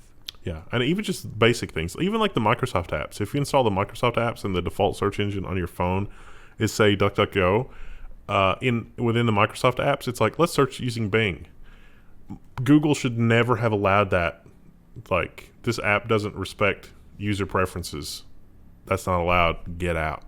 Well, it would be somewhat hypocritical if they did that. I don't know if they can make that argument. This app also contains malware. Get out. Well, when it comes to distrust and bad feelings, big tech companies, they're up there, but they pale in comparison to the internet service providers. And when you read a headline like this, it's just, you want to laugh, but there's no laughter left. Ars Technica reports that Frontier has exited bankruptcy and claims that it's going to double fiber to the home footprints. Frontier plans 3 million new fiber lines, but 8 million others would be still stuck on copper. That's less than half. Meanwhile, Elon Musk is laughing all the way to the bank with his horribly crappy, but amazingly better by comparison, satellite-based internet service. We literally get our internet from space because these companies are so dysfunctional they can't run a fiber optic line that the government has paid for 3 times over. Oh, they can. They choose not to. Oh, remember when Texas was frozen there for a little while? Oh, yeah. That was a problem. But the problems it created had long echoes. It got way worse, and it took them forever to put things back together, which means big losses for one company. Shutdown of Austin fab during the freeze cost Samsung at least $268 million. If I was the Biden administration, I would be going to Samsung and saying, what do we need to do to give you backup power in the Austin area and make it a federal project, probably? Because if he's going to spend all that money for fabs and jobs and blah and blah and blah, fix this. This is low-hanging fruit by comparison, because I guarantee you it's not going to cost $268 million to put redundant power in for that factory. But I don't understand what part of that plan has anything to do with racial equity. We need their production. I mean, you got to figure Samsung is looking at this and saying, why are we even doing this here? Or Foxconn. Are you trying to tell me that racial equity doesn't matter? Because I'm not going to listen to that. I just want the production. That's all I want. Or like, It's not enough. Foxconn in Wisconsin's like, ooh, could this happen here where it snows a lot more? Is there something that maybe is changing the climate? Should we be concerned about this happening elsewhere? Yeah. Well, when it comes to infrastructure failing, there's one place that's guaranteed to fail. If one thing happens, and that something is big market moves. Robinhood crypto trading crashed during a Dogecoin spike. Robinhood, why you got to let us down like Remember this? when that happened with GameStop? Over and over? It even happened with AMD. Oh, yeah. Because, over the last, 5-6 years, they've gone from $2 to 90. But they're doing it with good products, unlike Doge. But Robinhood is one of the only big exchanges that trades in Doge, because Coinbase wasn't trading Doge. Did you see the article about the Dogecoin founder? And they were like, what are you going to do with all your stuff? And he's like, I sold it all for a Honda Civic. It would be worth 3 or 4 billion at this point.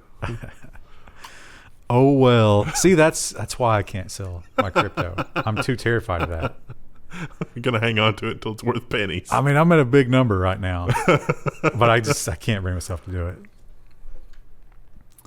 And when it comes to trading cryptocurrencies, it seems like everybody wants to be a part of it. It definitely, it's hot right now, and it's been hot for the last couple of years. It's not cooling down at all. And so it seems like a natural progression for an auction company to get in on this whole NFT craze. eBay says it's open to accepting cryptocurrencies in the future and exploring non-fungible tokens. eBay, oh yeah, an eBay non-fungible token. That's going to be a huge business. Yeah. I hope, I don't know this, I can't make this promise because, you never know what you're going to do, but I hope I go the rest of my life with never owning an NFT. Somebody's going to send you one for free now because of that. Okay, I'm never going to buy one. How's that? I think that eBay could partner with like Coinbase or somewhere like that the same way they partner with PayPal. I mean, it's basically the same thing. I don't think Coinbase wants them. Probably not. But somebody would. This one should have been sorted after the Frontier story. But like you said, Elon Musk is kind of killing it. I mean, we don't know how this will deal with capacity. That's the issue. So the one people that I've been talking about for a couple of weeks, they got their service. It's incredible. Yeah, I've only heard amazing things about it, even in this area. And it is impressive. I would like to get my parents on it, actually. Yeah. Because it would be cheaper than what they're paying now. Think about that. And $100 a month. Although they have to pay the $500, but they make that back in like 2 years. And apparently, I'm not alone.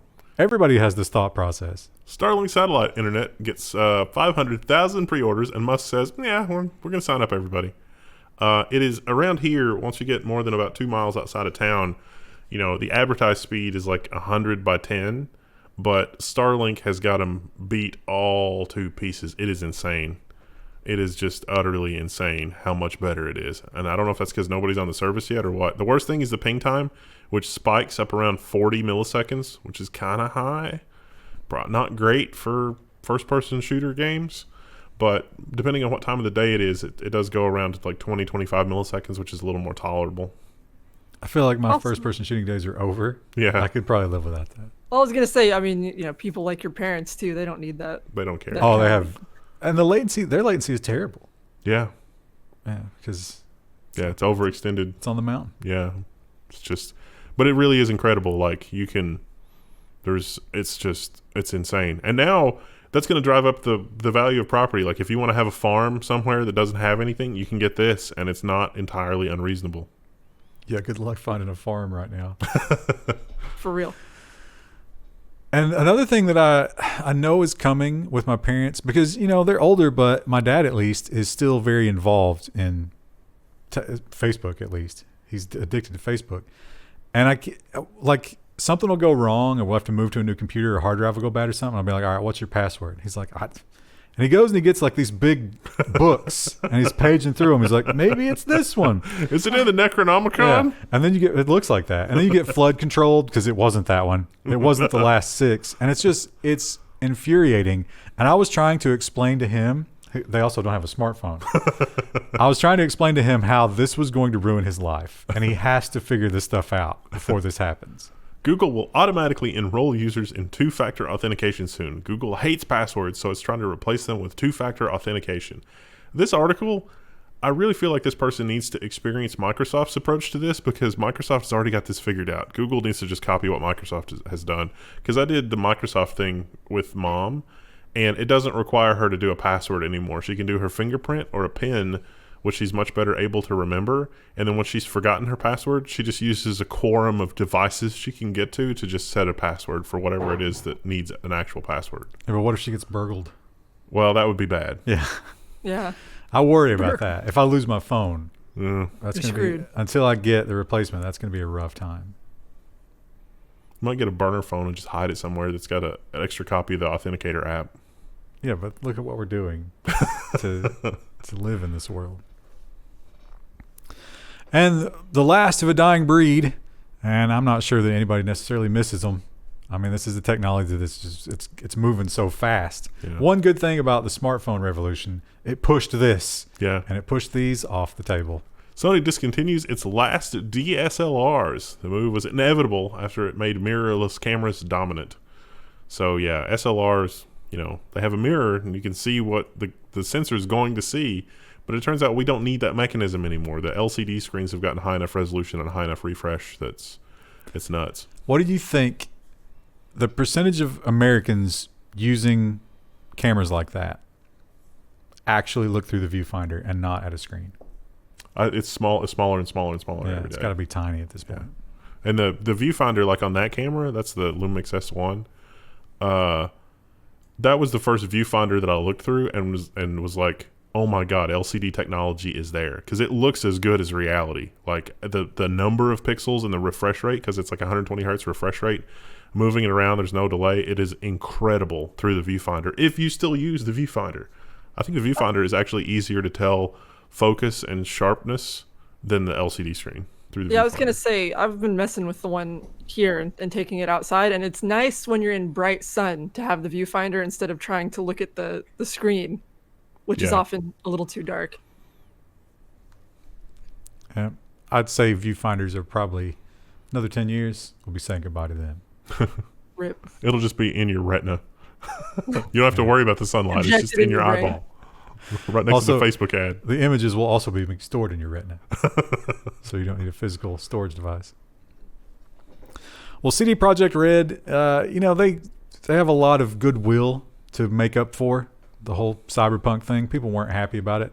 I didn't think it was as bad as everybody said, but at the same time, I didn't play it again after a certain day, and I don't miss it. It wasn't as bad. It's like the story building is incredible, but there's no, like, all the doors are locked. It's sad.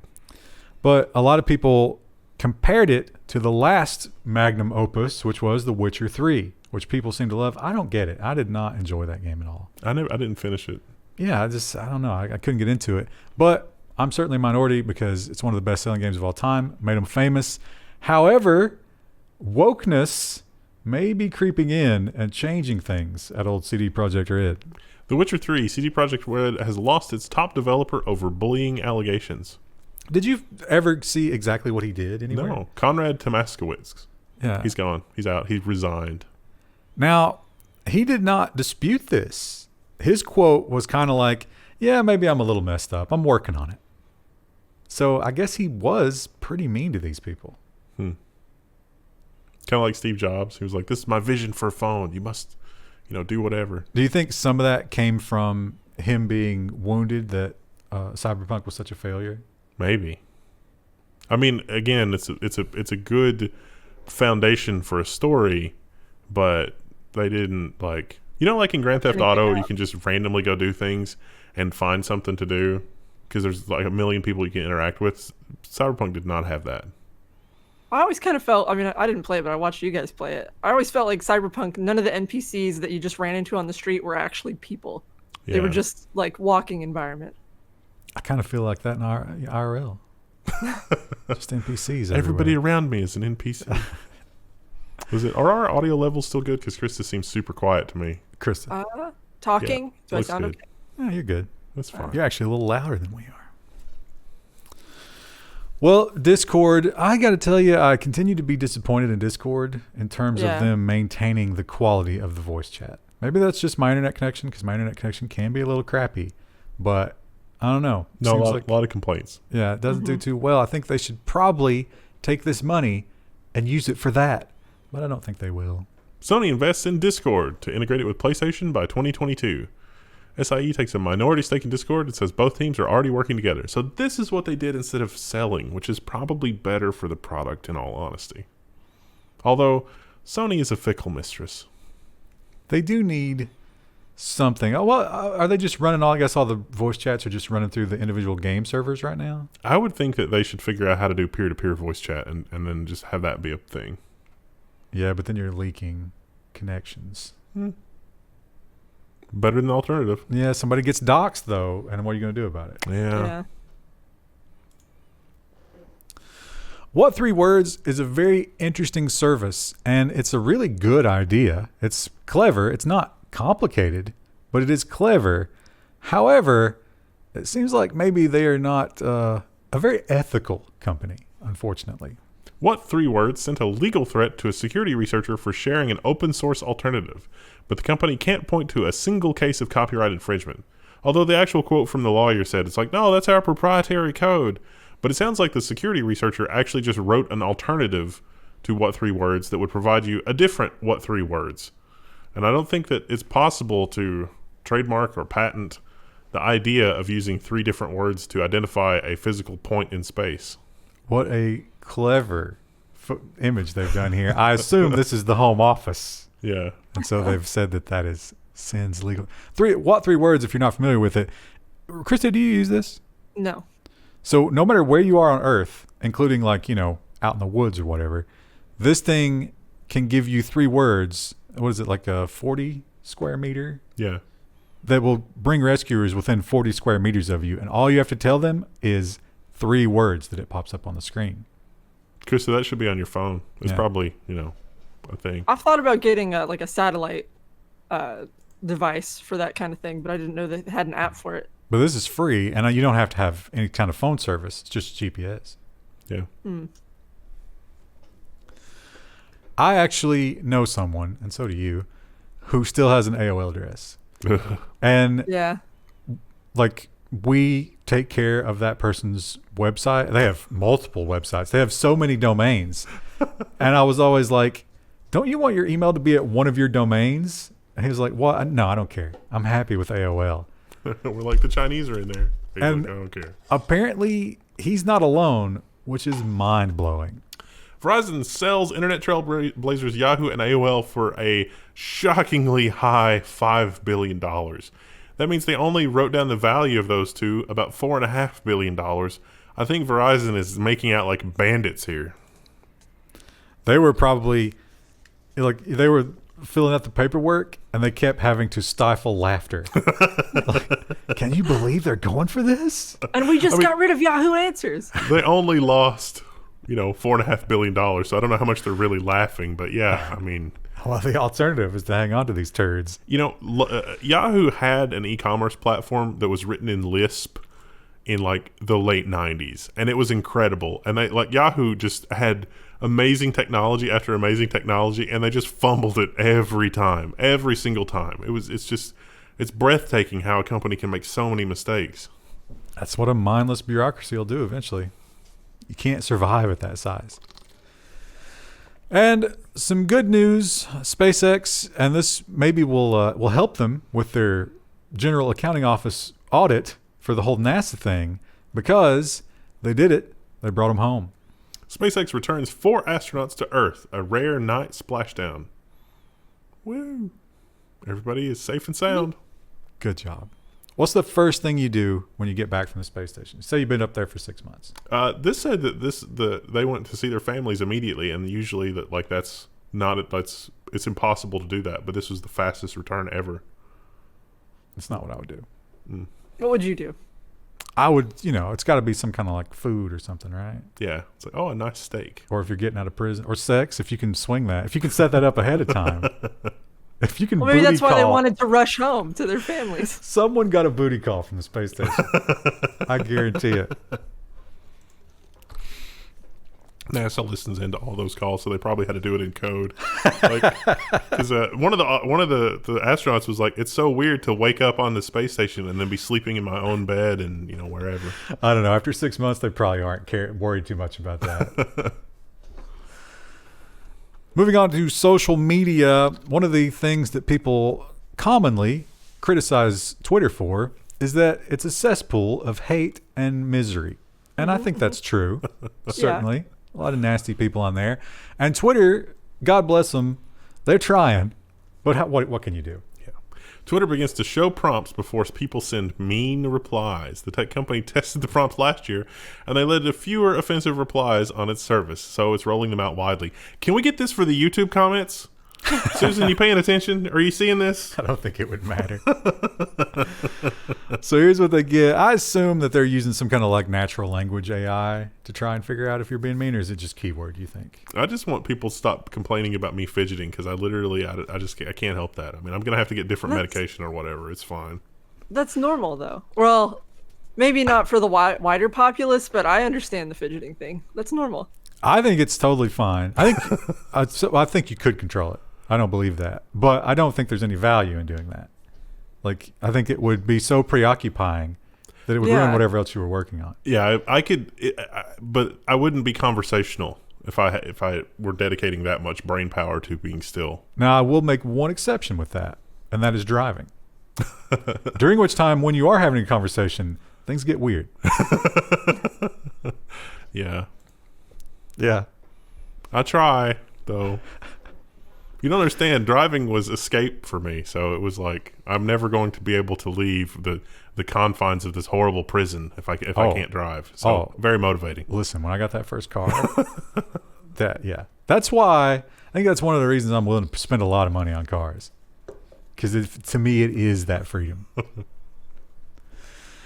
And in the social media world, we had a monumental decision this week. Everybody was hanging on this. Everybody, are they going to do it? What are they going to do? He launched his own website coming into this. I think he did a better job than the pillow guy. I think he was thinking that it was going to be a big triumphant return. They were going to say yes, don't you? Yeah. You remember when the Tiger King, he thought Trump was going to pardon him, so he got the limo? Yeah. I think that's the same kind of thing. But Trump's Facebook ban should not be lifted, the network's oversight board has ruled. So Trump's not coming back to Facebook. They did kick it, and they said that after a certain number of months, that Facebook themselves. Now, this is the Facebook Supreme Court that is supposedly not affiliated with Facebook, but they're saying that Zuckerberg and his team should make another consideration after a certain amount of time. A lot of people believed that without this, Trump has no chance at another election run. So it's never going to happen. I don't know. I mean, Facebook is pretty powerful with voters. But he has a blog, though. I checked out his site, and it really is just what his Twitter used to be. It's just him ranting. Uh-huh. Not in 240 characters anymore. No, he gets much more room. And you don't have to worry about all those pesky replies and comments and calling him out. Calling out his lies if he says them. And if we go back in time, it's nice to think back. It's like, remember when all the big technology companies weren't at each other's throats? But there was never such a time. No. We've always been at war with Facebook. New emails show Steve Jobs referred to Facebook as Feces Book. But there's no S. Or Feces Book. There's not. But that doesn't make any sense. It's It's a singular Bad feces. As in, Singular. one granule. Yeah. Oh. What is the engagement challenge? What's the smallest unit of measurement for feces? That's probably what we breathe in when we smell it, right? Yeah. Yeah. That's a nice Poo thought. particle. There should be a name for that. You know how South Park came up with the Couric? Yeah. We need a name for one. Maybe something political. And this was I love this. almost my favorite story of the week. I bumped it as the last story from one that's just a little bit funnier. But in terms of a brilliant move, and think about this. Think of all the free advertising. PR, yeah. You might think, they failed at this. No, they didn't. Did you notice who it was? It was the same guy that did the police scanner thing. Oh. Oh, I didn't know that's the same guy.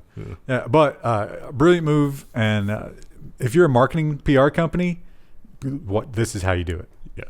Signal tried to run a very honest ad campaign on Instagram, and Facebook said no. Not only did Facebook say no, Facebook yeeted their entire account. You just got this ad because you're a newlywed Pilates instructor and you're cartoon crazy. This ad used your location to figure out you're in La Jolla? Is that how you say that? So that's what the ads were. It was literally just filling in what the ad said, and they were buying these segments. And that's all the ad said. And Facebook was like, what are you doing? Are you trying to get everybody riled up? They can't know. Does anyone not realize that the ads are tailored to their own person? Oh, absolutely. Yes, there are a lot of people who don't realize that. Knows that. She's like, oh, they showed that to me probably because I looked at this other thing. Yeah, but she knows that because you explained it to her. Yeah, it's true.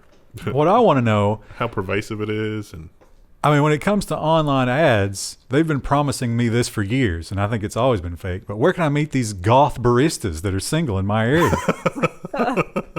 You got this ad because you're a goth barista. You got the feeling that the Signal CEO, did a lot of these really hilarious classifications just to illustrate how non-generic that is. But weren't they pulling that from Facebook's? Yeah. But I understand what you're saying. They had to cherry pick to get one as hilarious as Goth Barista. But Goth Barista is in the Facebook taxonomy. Yeah. Yeah, that's incredible. How insane is that? How many different adjectives can you use to describe baristas in the Facebook? Yeah. It's probably illegal if there's descriptions in there that's like Jewish barista. That's not okay. Can a person of color be goth? Yeah. They can? Yeah. I thought you had to have pale skin and black lipstick. No, you can tell. It's just the aesthetic, like the dark clothes and, All right. Well, if we can find the holes in the taxonomy that if the taxonomy is like, no, you can't choose that, then that seems like that's a federal lawsuit. What a great court case. What would your tag be? You wouldn't be Goth Barista. I don't know. If only we'd seen these ads. Corn-fed dissident. We were talking about this story this week, and mine was hippie with anxiety, I think. That's got to be so we're going to incorporate that into the title somehow. And finally, I did give the edge to this one because it is another online challenge. It's not quite as bad as the boiled water challenge or the Tide Pod challenge. In this one, a picture is worth 1,000 words. But it is very stupid. 6 TikTok teens get stuck in toddler swings. Now look, no, the policeman. Look at his face. He's disappointed. He's judging. It's like, we had to ruin these swings for toddlers, and now the toddlers don't have any swings. What is wrong with you? The caption for that photo is, I'm not mad. I'm just disappointed. Oh. But, I got some photos down here. Yeah, they got wedged in. Yikes. Yeah, pretty stupid. Harder to get out than it is to get in because as you're getting in, gravity helps feed you in, doesn't help you get out. Now, I want to see the TikTok challenge follow-up where it's you've replaced the swing you've donated $250 to some children's charity, and you've written a 500-word essay about why that was dumb, and then society can call it even. I don't think that'll go viral. Why do you think that stuff like that is always the stuff that goes viral? Why can't, figuring out where the fine structure constant alpha comes from go viral? Because it's the simplest explanation in the universe. This makes me feel better because I'm smarter. But if I'm looking at 2 nanometer fabs, I'm thinking, geez, these guys are the same species as me. And we're not even close. But if I watch Honey Boo Boo, I get the other direction of that. We found the dumbest people on planet Earth, so everybody else on planet Earth can feel better about themselves. Basically. It's kind of like this show. Reality television. That is the job that the Kardashians perform for us. They also make overpriced makeup, so, a net positive to society. All right, so that leaves nonsense and one design story. Christy, you realize you missed 2 design stories last week? Oh, The new Microsoft fonts, and we had no one here to to weigh in on discuss that. them. They've used Calibri Light for a long time. What are they switching it to, or have they not decided yet? Now they have 5 candidates or 6. Oh, You could have chosen the best one. And then what else is left? Have we done security? We haven't done security yet, right? it'll be a good day. See you Friday. Bye. Hello, everybody. Today is May 14th. Today we're doing security. There's one design story, and we're doing nonsense. How's May already gone? I was expecting May the 14th be with you. Uh, I already did the 511 this week. We're gonna give you the 511. did you guys make the May 4th joke last week? We Oh, did. yeah. I've been waiting since last year, Krista. Since last year, You to make it. and now Hail corporate. it does make me feel really bad inside because of the whole Disney angle. Because Disney. Because You Disney's were- garbage, but You were never a Star Wars fan anyway. Uh, You're on the other team. I like Star Wars for it's a good story, but Star Trek is aspirational. We should be more like the people in Star Trek. Going to alien planets and banging them? Hey, whatever floats your boat. I'd be into it. But only if, like the original series, they were just human women painted. And very attractive human women at that. You can get that at a Comic Con. There's gonna be some furries mixed in there and stuff like that. I mean, it's fine. I gotta find a cosplay of Yeoman Rand. That beehive. I love it. Well, for those of you who have made the critical mistake of having children, you are now raising them in one of the most dystopian times that we've ever been in. And you don't have to send them to school, but most of you will because it's convenient. And when you do that, they will be spied upon. The Register reports that American schools' phone apps send to children's info to ad networks and analytics firms. Get used to it, kid.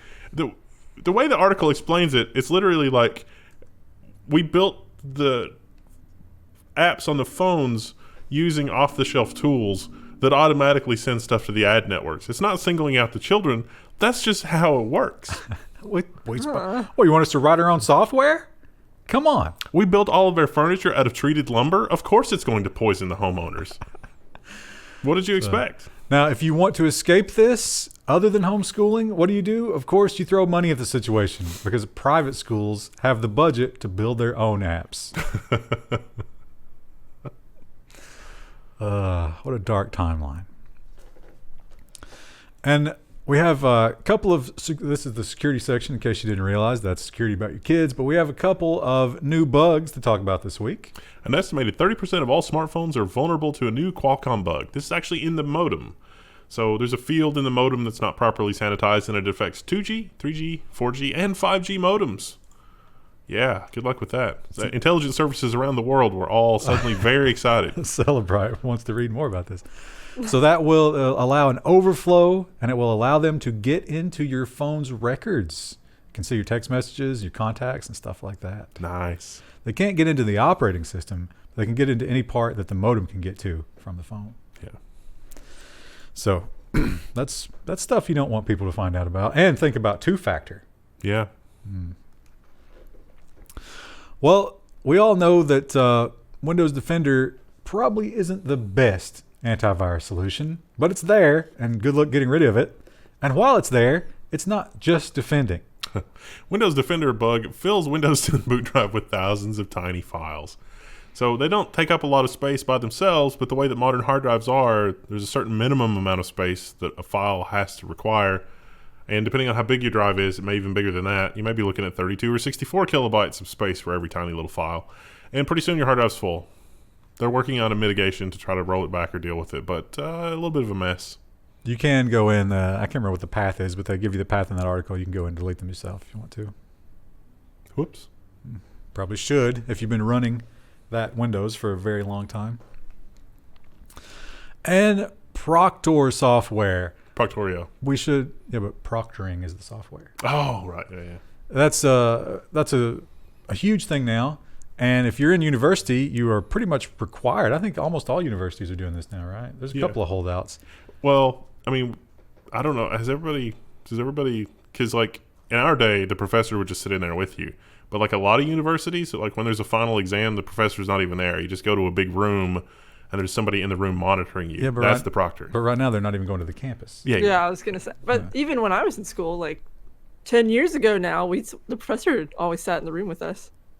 That must be like a very recent thing. Yeah, well, the professor now is a robot. Yeah. He sits in your computer. Well, the proctor the professor played the role of proctor for us, but for a lot of people, a low-paid grad student would be the proctor. That you'd never seen them before, and they're administering your test. And like a lot of the software that is sort of spawned out of nowhere because of great need during the pandemic, it was maybe sloppily thrown together. College student sues Proctorio after source code copyright claim. Lawyers claim Eric Johnson made fair use of Proctorio's software code in a critical Twitter thread. So there's a plugin for Chrome that is at the center of this whole controversy. And plugins for Chrome, because Google doesn't trust you, and rightfully so, extension authors, you can look at the code for how it's put together pretty easily. That's what he did. And he said, wait a minute, this thing is hastily built and shoddily constructed. And Proctorio really did not want anybody to point out that the emperor was not wearing any clothes. They spurged out. And so far, they've been successful with that, even though it should be illegal. Yeah, they took his tweets down, so he's suing them. I think the EFF is involved, and so the EFF's like, look, we got an army of lawyers. You've been harmed. We got a tort. Are you on board? And he's like, yeah, buddy. He might not have to worry about those tuition payments after this year. Exciting times. Peloton is a company that just kind of blew up out of nowhere into the public awareness because they made these really, really fancy, expensive fitness machines. It's so patronizing. Bike, yeah. The bike was the big one, but then after that, they started rolling out other stuff. And one of the things about it, kind of like Apple, these are like high design, really beautiful machines. But they may have ignored something really important with those designs. The big one is not what this article about. The big one is they can't wait to gobble up children and pets. Yeah. That's the wheel, big one. Just kind of. But it's not the only problem that Peloton has right now. Peloton's leaky API let anyone grab riders' private account data, but the company won't say if it has evidence of malicious exploitation. Who knew that putting an automated encouragement robot on an exercise bike could be so successful? Well, it's not just an automated encouragement robot. It's also other people involved. So you feel the guilt of not getting on your Peloton that day. Hey, did you see the Simone Yetch, the robot shitty girl? robot girl? Yeah. Did you see the one that she built that was called a Proud Parent? It's like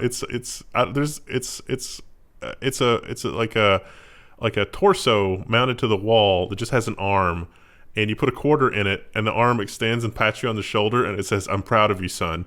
And Oh no. and it's just, there's something about that that's bittersweet. And that reminds me of the Peloton thing. The Peloton thing is just a more advanced version of that. I can't remember the guy's name, but there's this famous doctor who was just a monster to the monkeys. He did psychological experiments on his monkeys. And one of the things he did, they had one robot, and this was probably like back in the 60s or 70s, so robot is very rudimentary. One robot that had milk, but was all metal and had no warmth. It was cold, but it would feed you. And they had another robot that was warm and covered in cloth and fur and was like the loving one, but unpredictably administered electric shock. Oh. The monkeys always went to the electric shock. They needed that comfort.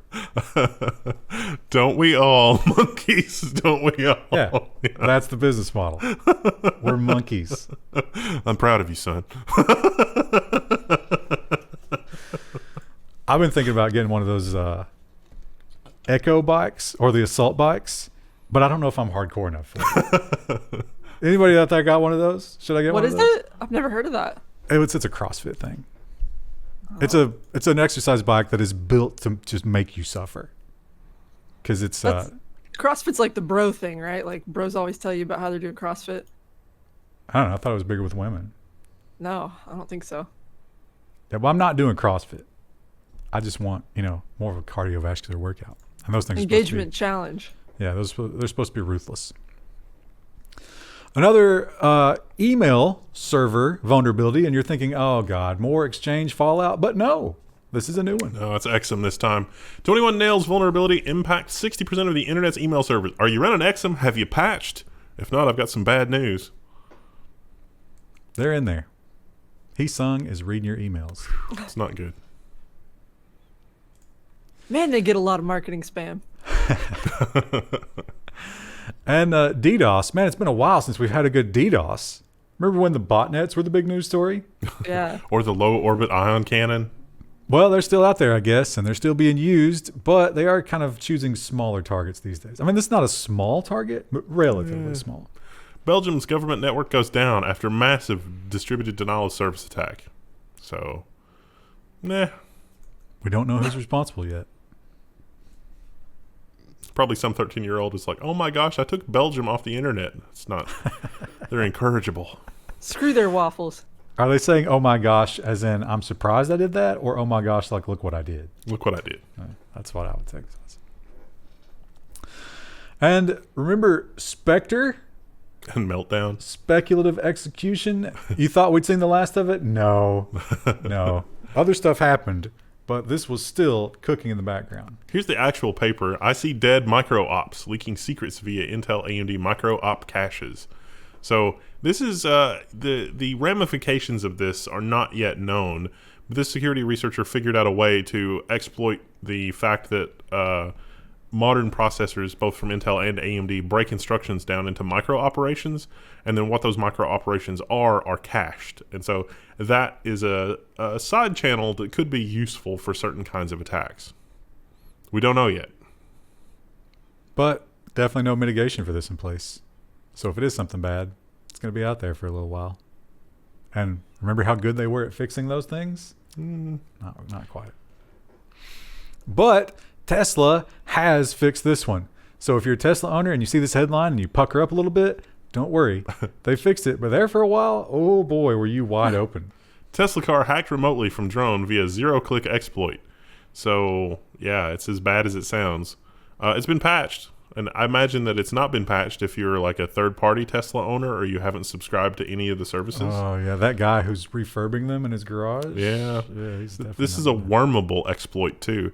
And it turns out this was in a library that apparently Intel developed, according to the article author, which I was surprised by. And also, this is something Intel developed for the automotive industry.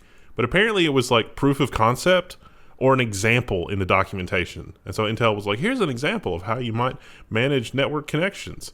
And Tesla just copy-pasted it, and probably a lot of other auto manufacturers copy-pasted it. And Intel's response was, that was just an example. We're not responsible for fixing that. Why would you use that?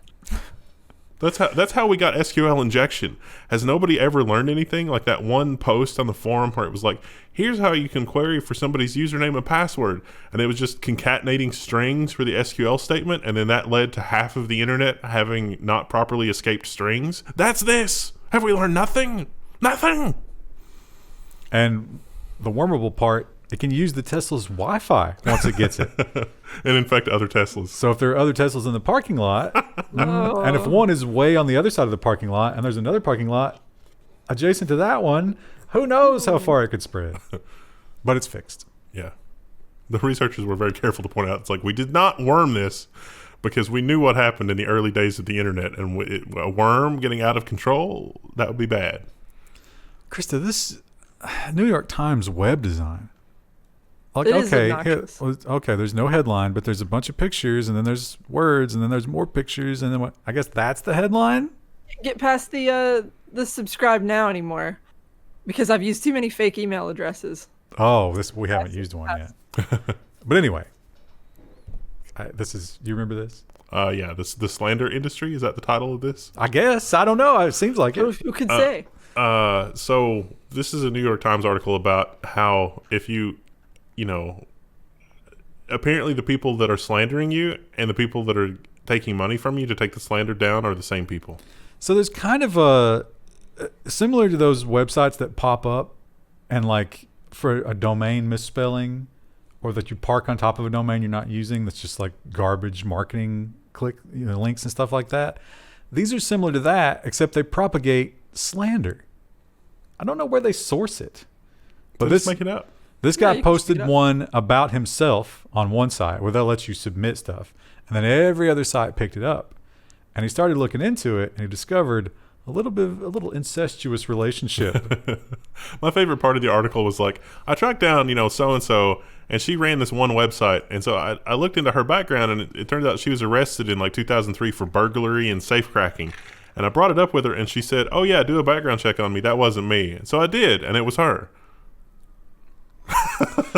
So, I mean, there used to always be that, it's like, are the antivirus companies engineering viruses? Seems like a strong business model, and that seems to be what they're doing here. They will slander you, and then they will sell you the service that removes the slander, which is easy for them to do because they control most of the slander sites. I mean, that's pretty much what the business model of arrests.org as well. Yeah. Remember when they put those guys' mugshots up? That was poetic justice. I bet they're out by now. Probably. Back out in society. Yeah, they found one of the other people that ran one of those other sites had already, he was in trouble for fraud in different countries, running fraud, and he was in India somewhere. I bet an Indian president is a tough place to be. Yeah. Especially now. Yeah. Well, usually when there's a leak from a big tech company, if you're affected, obviously you feel bad about it, but there can be a little bit of a good feeling. It's like, that's what they deserve because they suck and they're bad at what they do. But this, you only feel bad because, we don't want these guys to fail. U.S. physics lab Fermilab exposes proprietary data for all to see. Exposed systems pave the way for researchers to access code, messages, passwords, and more.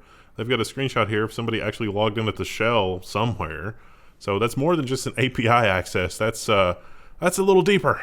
A naked FTP server. Yeah. So, not a great thing. Oh yeah.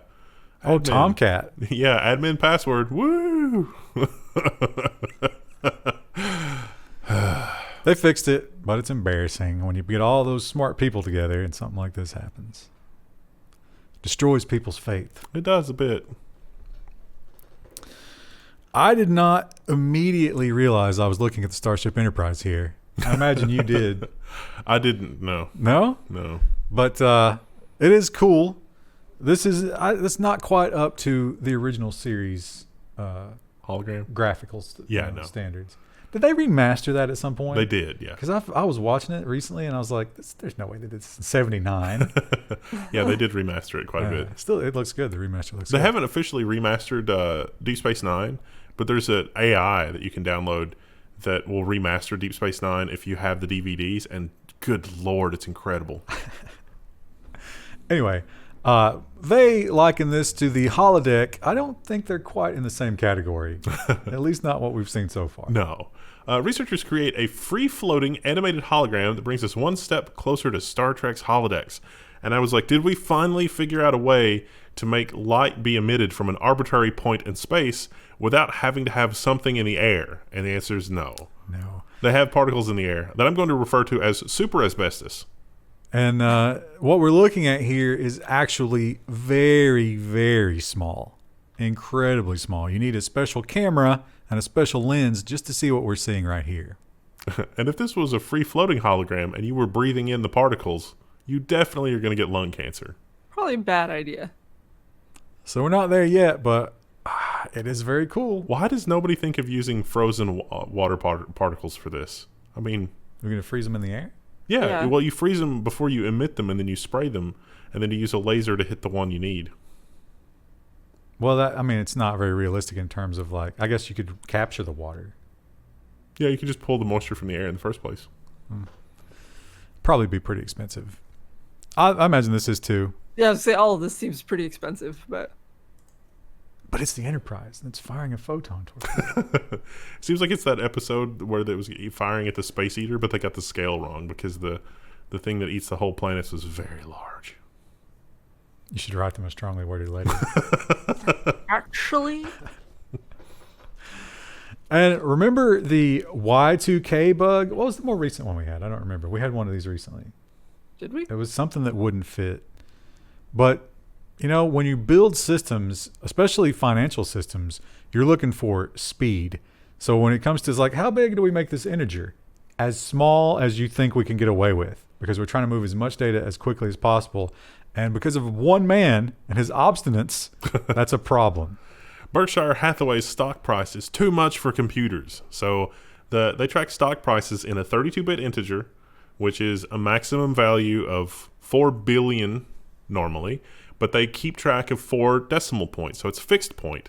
So it's pennies and fractions of a penny.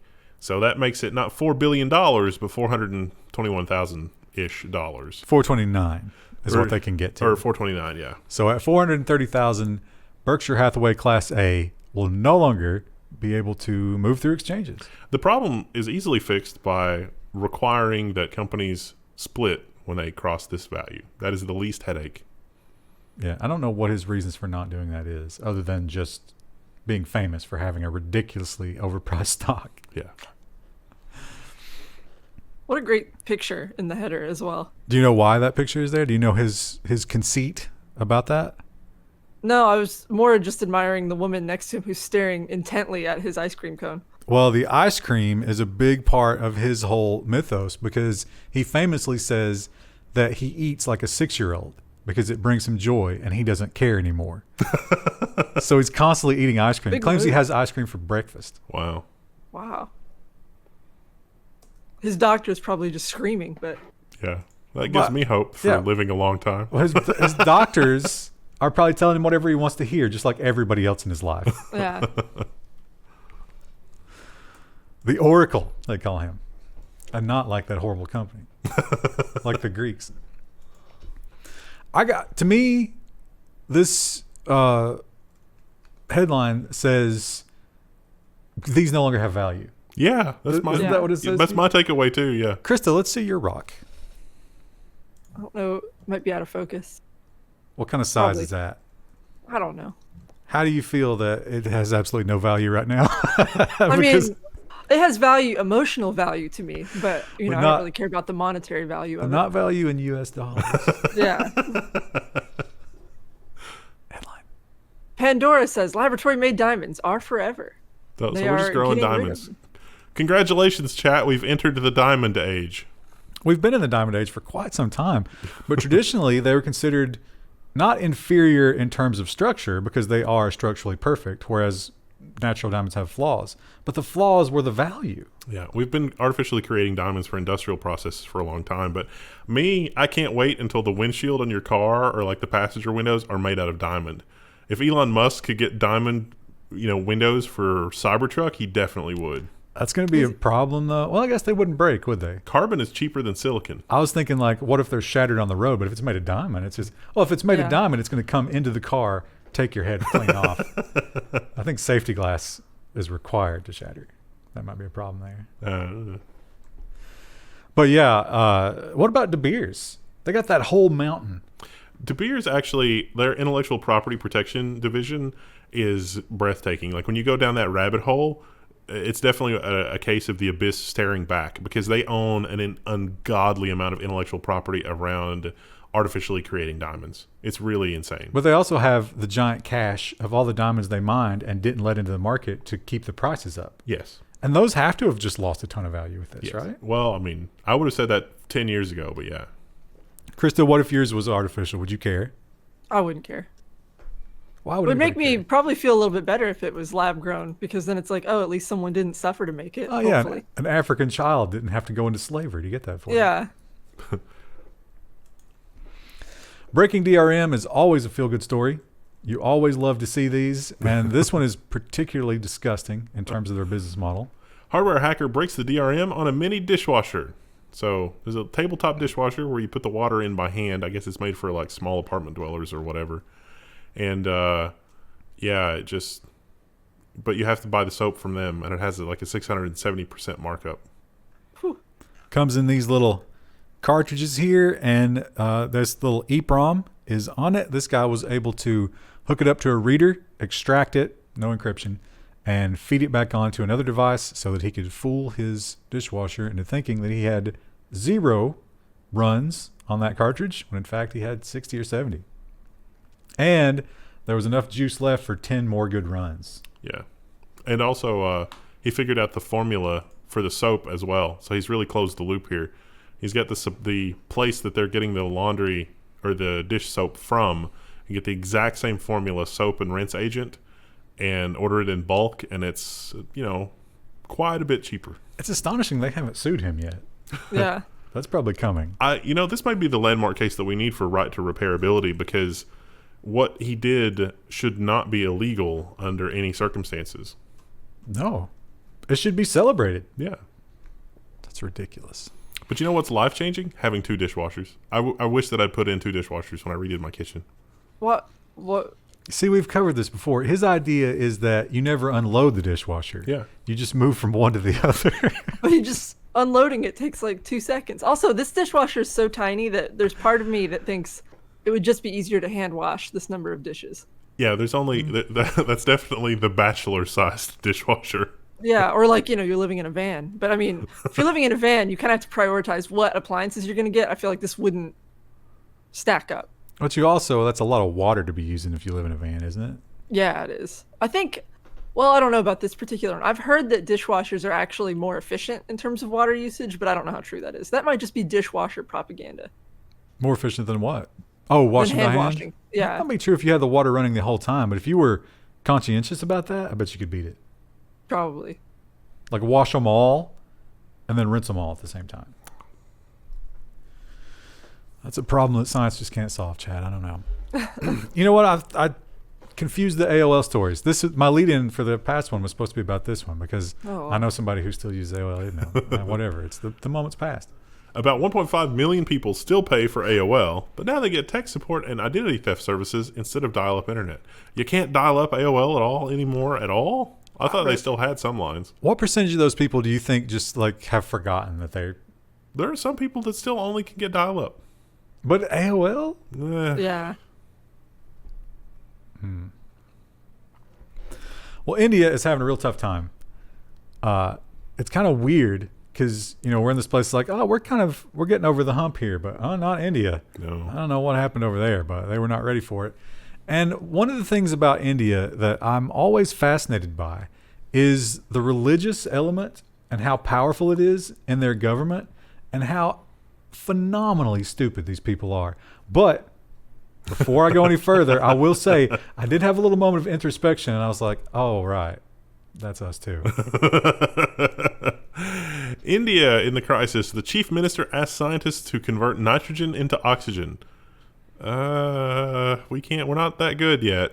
Sorry. This picture is perfect. It perfectly demonstrates the reaction to that request. He looks like he's using the bathroom. What? What? He looks confused. It looks like he's squeezing one out.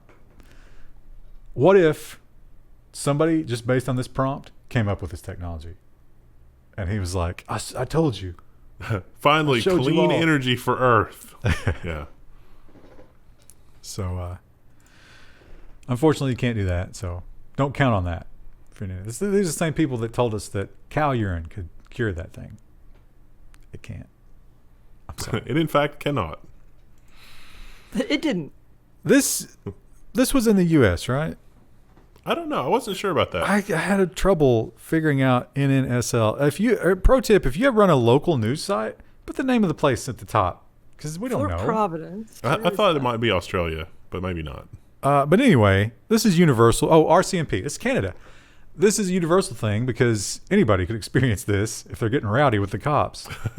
Grab legal in gaining compliance for arrest, judge rules. So somebody was grabbed in their private parts. And grabbed and twisted, I think was the description. Yeah. And they got some compliance real fast. So, no. He had to be tased after that. This guy was serious. But the argument is... That was not necessary. They don't really train that. Is it okay? Well, they've ruled that if you are being unruly, yes, the grab and twist is a valid anti-unruly. Well, I think we're going to have to pass some new laws. This is just not Meanwhile, acceptable. a cop can put you in jail just because you said something mean to them. Well, I mean, obviously, my mind goes to gender equity. How's that? It's not. You treat people different based on their genitals, and that's not allowed. You should be grabbing all the genitals. Vietnam, we have seen several instances of things happening in Vietnam. Vietnam is where that hotel was, right? Yep. Where the guy left a nasty review and it went like to the Supreme Court and he was almost deported. They do not mess around when it comes to online reviews in Vietnam. Automaker calls the police on YouTuber for complaining about their new car. Vietnam's VinFast claims it was trying to defend its reputation against untrue statements by a popular YouTuber. So he got one of these cars and he had some complaints about it. And he's like, you know what? I'm just going to take all this down. I don't even want to deal with this. But they're not done. Yeah, they were like, we saved it. Don't worry. Yeah. You haven't heard the last of us. Still going to court. Someone should tell them about the Streisand effect. Yeah, well. It did create a level of awareness about their cars. And apparently they're trying to bring those to the West. Good luck with those tactics here. What a crowded market to jump into. Yeah. I guess Kia did that, right? When did Kia come over here? It's been like Been a while. 20 years ago? Yeah, maybe more than that. Maybe 30. Did you guys never watched this, did you? Mm-mm. It's so good. You should check it out. And Carol Baskin is a lunatic. And this is my opinion, killed her husband for sure. I think that's pretty widely spread throughout the internet. Yeah. And she is, look at those eyes. She is crazy and she continues to do crazy things. Tiger King star Carol Baskin has launched a cat-themed crypto coin, according to CNN Entertainment. She got all his tigers. Wow. I mean, granted, the tigers were probably in bad conditions. Yeah. I don't know if her conditions are much better than that. You always have to have a visual representation of your coin, even though it's not a real thing. Big cat coin. Yeah. It's kind of unfortunate that it's got the $ sign in front of it too, so it looks like scat. Not great. I didn't even notice that. I didn't notice The that either. scat coin. It's really popular in Germany for some reason. I don't understand.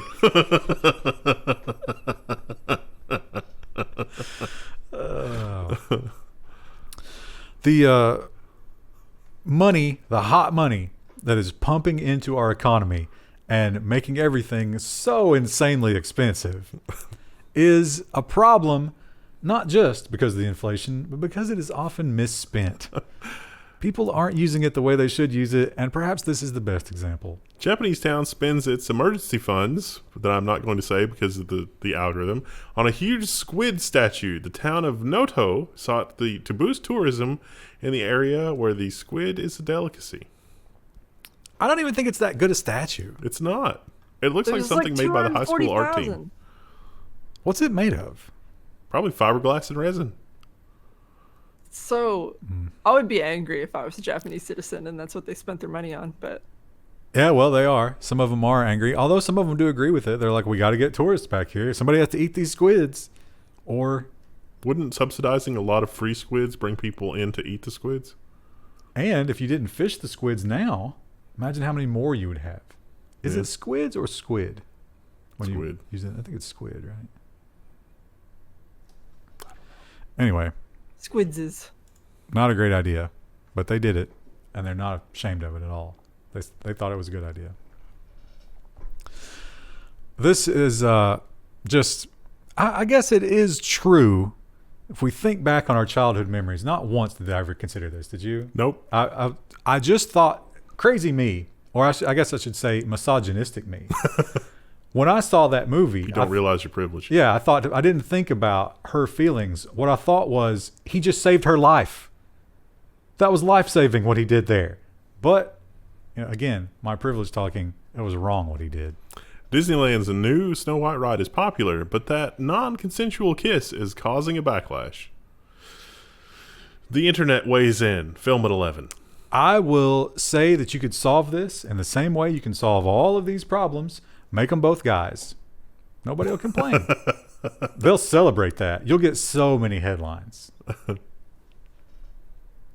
I was sitting here trying to think of like the plot of Snow White. Does he even know though that it'll bring her back? I think he does. If he does, then it's kind of like, well, whatever. Also, Oh no, because don't the dwarves tell him? Yeah. Yeah. Well, then, in which case, I mean, it doesn't matter at all in any context, but it especially doesn't matter if, like, he knew what was going on. Also, Krista, are you taking into account what an absolute stud he was? Was he a star? I didn't like Snow White that well growing up. I only watched it a couple times. I imagine they made him a really good-looking guy, right? As close Yeah, I as they mean, could they're get always with good that. looking. Yeah. I've eaten a poison apple and Carmen Electra has come to wake me up. Am I going to mind? Probably not. What a dated reference. Carmen Electra does not look like that. What does she look like now? What is she working on? Staying alive. I'm sorry. Well, the only articles are all about she posted some pictures of herself in a bikini and she still looks good. So I guess her acting career is still going well. I don't know. Yeah, what's she been in? I don't recognize that person. That's not bad. 2020, The Last Dance. 2018, Alone Together. Oh, These are TV shows. Carmen Electra searches on No. a certain website skyrocket. Yeah, she looks good for her age. I don't know how old she is, but She was in what other movies? Book of Fire, Chocolate City, Lap Dance in 2014. She's still around. well, that's not actually the last story. Although Miss Electra she's still quite fetching. But that is not our final story. This one is a dark, twisted tale. But every time I look at this picture, I crack up a little bit inside. I don't know why, but this is hilarious to me. And I know it's wrong. Police appeal for witnesses after sock placed over Swan's head in Lincoln. Look at him. So You shouldn't feel that. I mean, you should feel bad because it's a living thing. But like, it's a swan, and swans are assholes. Look how tight that sock is. Yeah. Is that a particularly large swan or a particularly small sock? It might be like a compression sock, like diabetics wear. Oh, that's even worse. Yeah.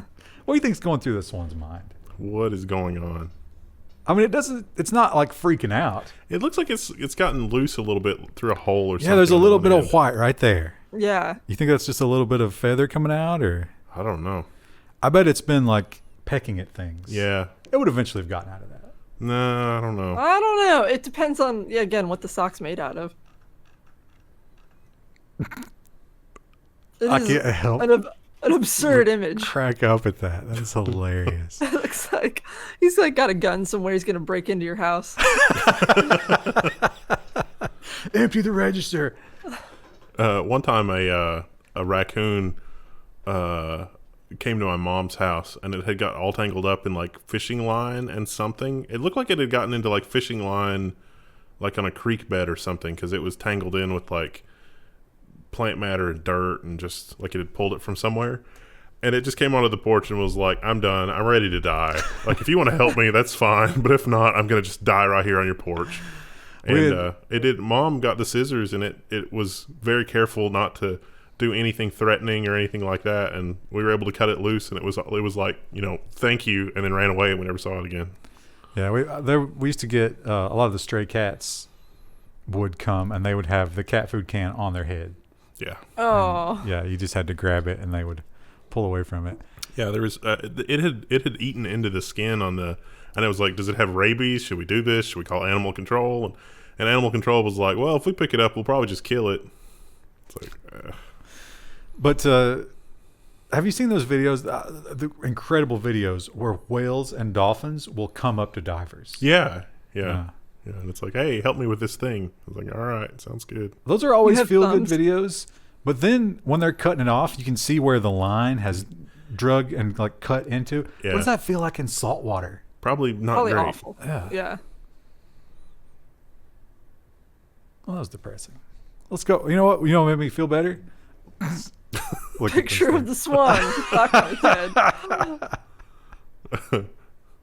It's like that. This is it would be funny and maybe okay if it was like, Swan, this is your 5 minutes in the timeout sock. You've been behaving really badly. We're going to need you to improve your behavior. Here's your timeout sock. But I don't think it understood that. If swans are anything like cats, I don't care. They don't care. Well, no. swans are mean. They're like geese, but bigger. You think this was retaliation for the swan flexing on somebody?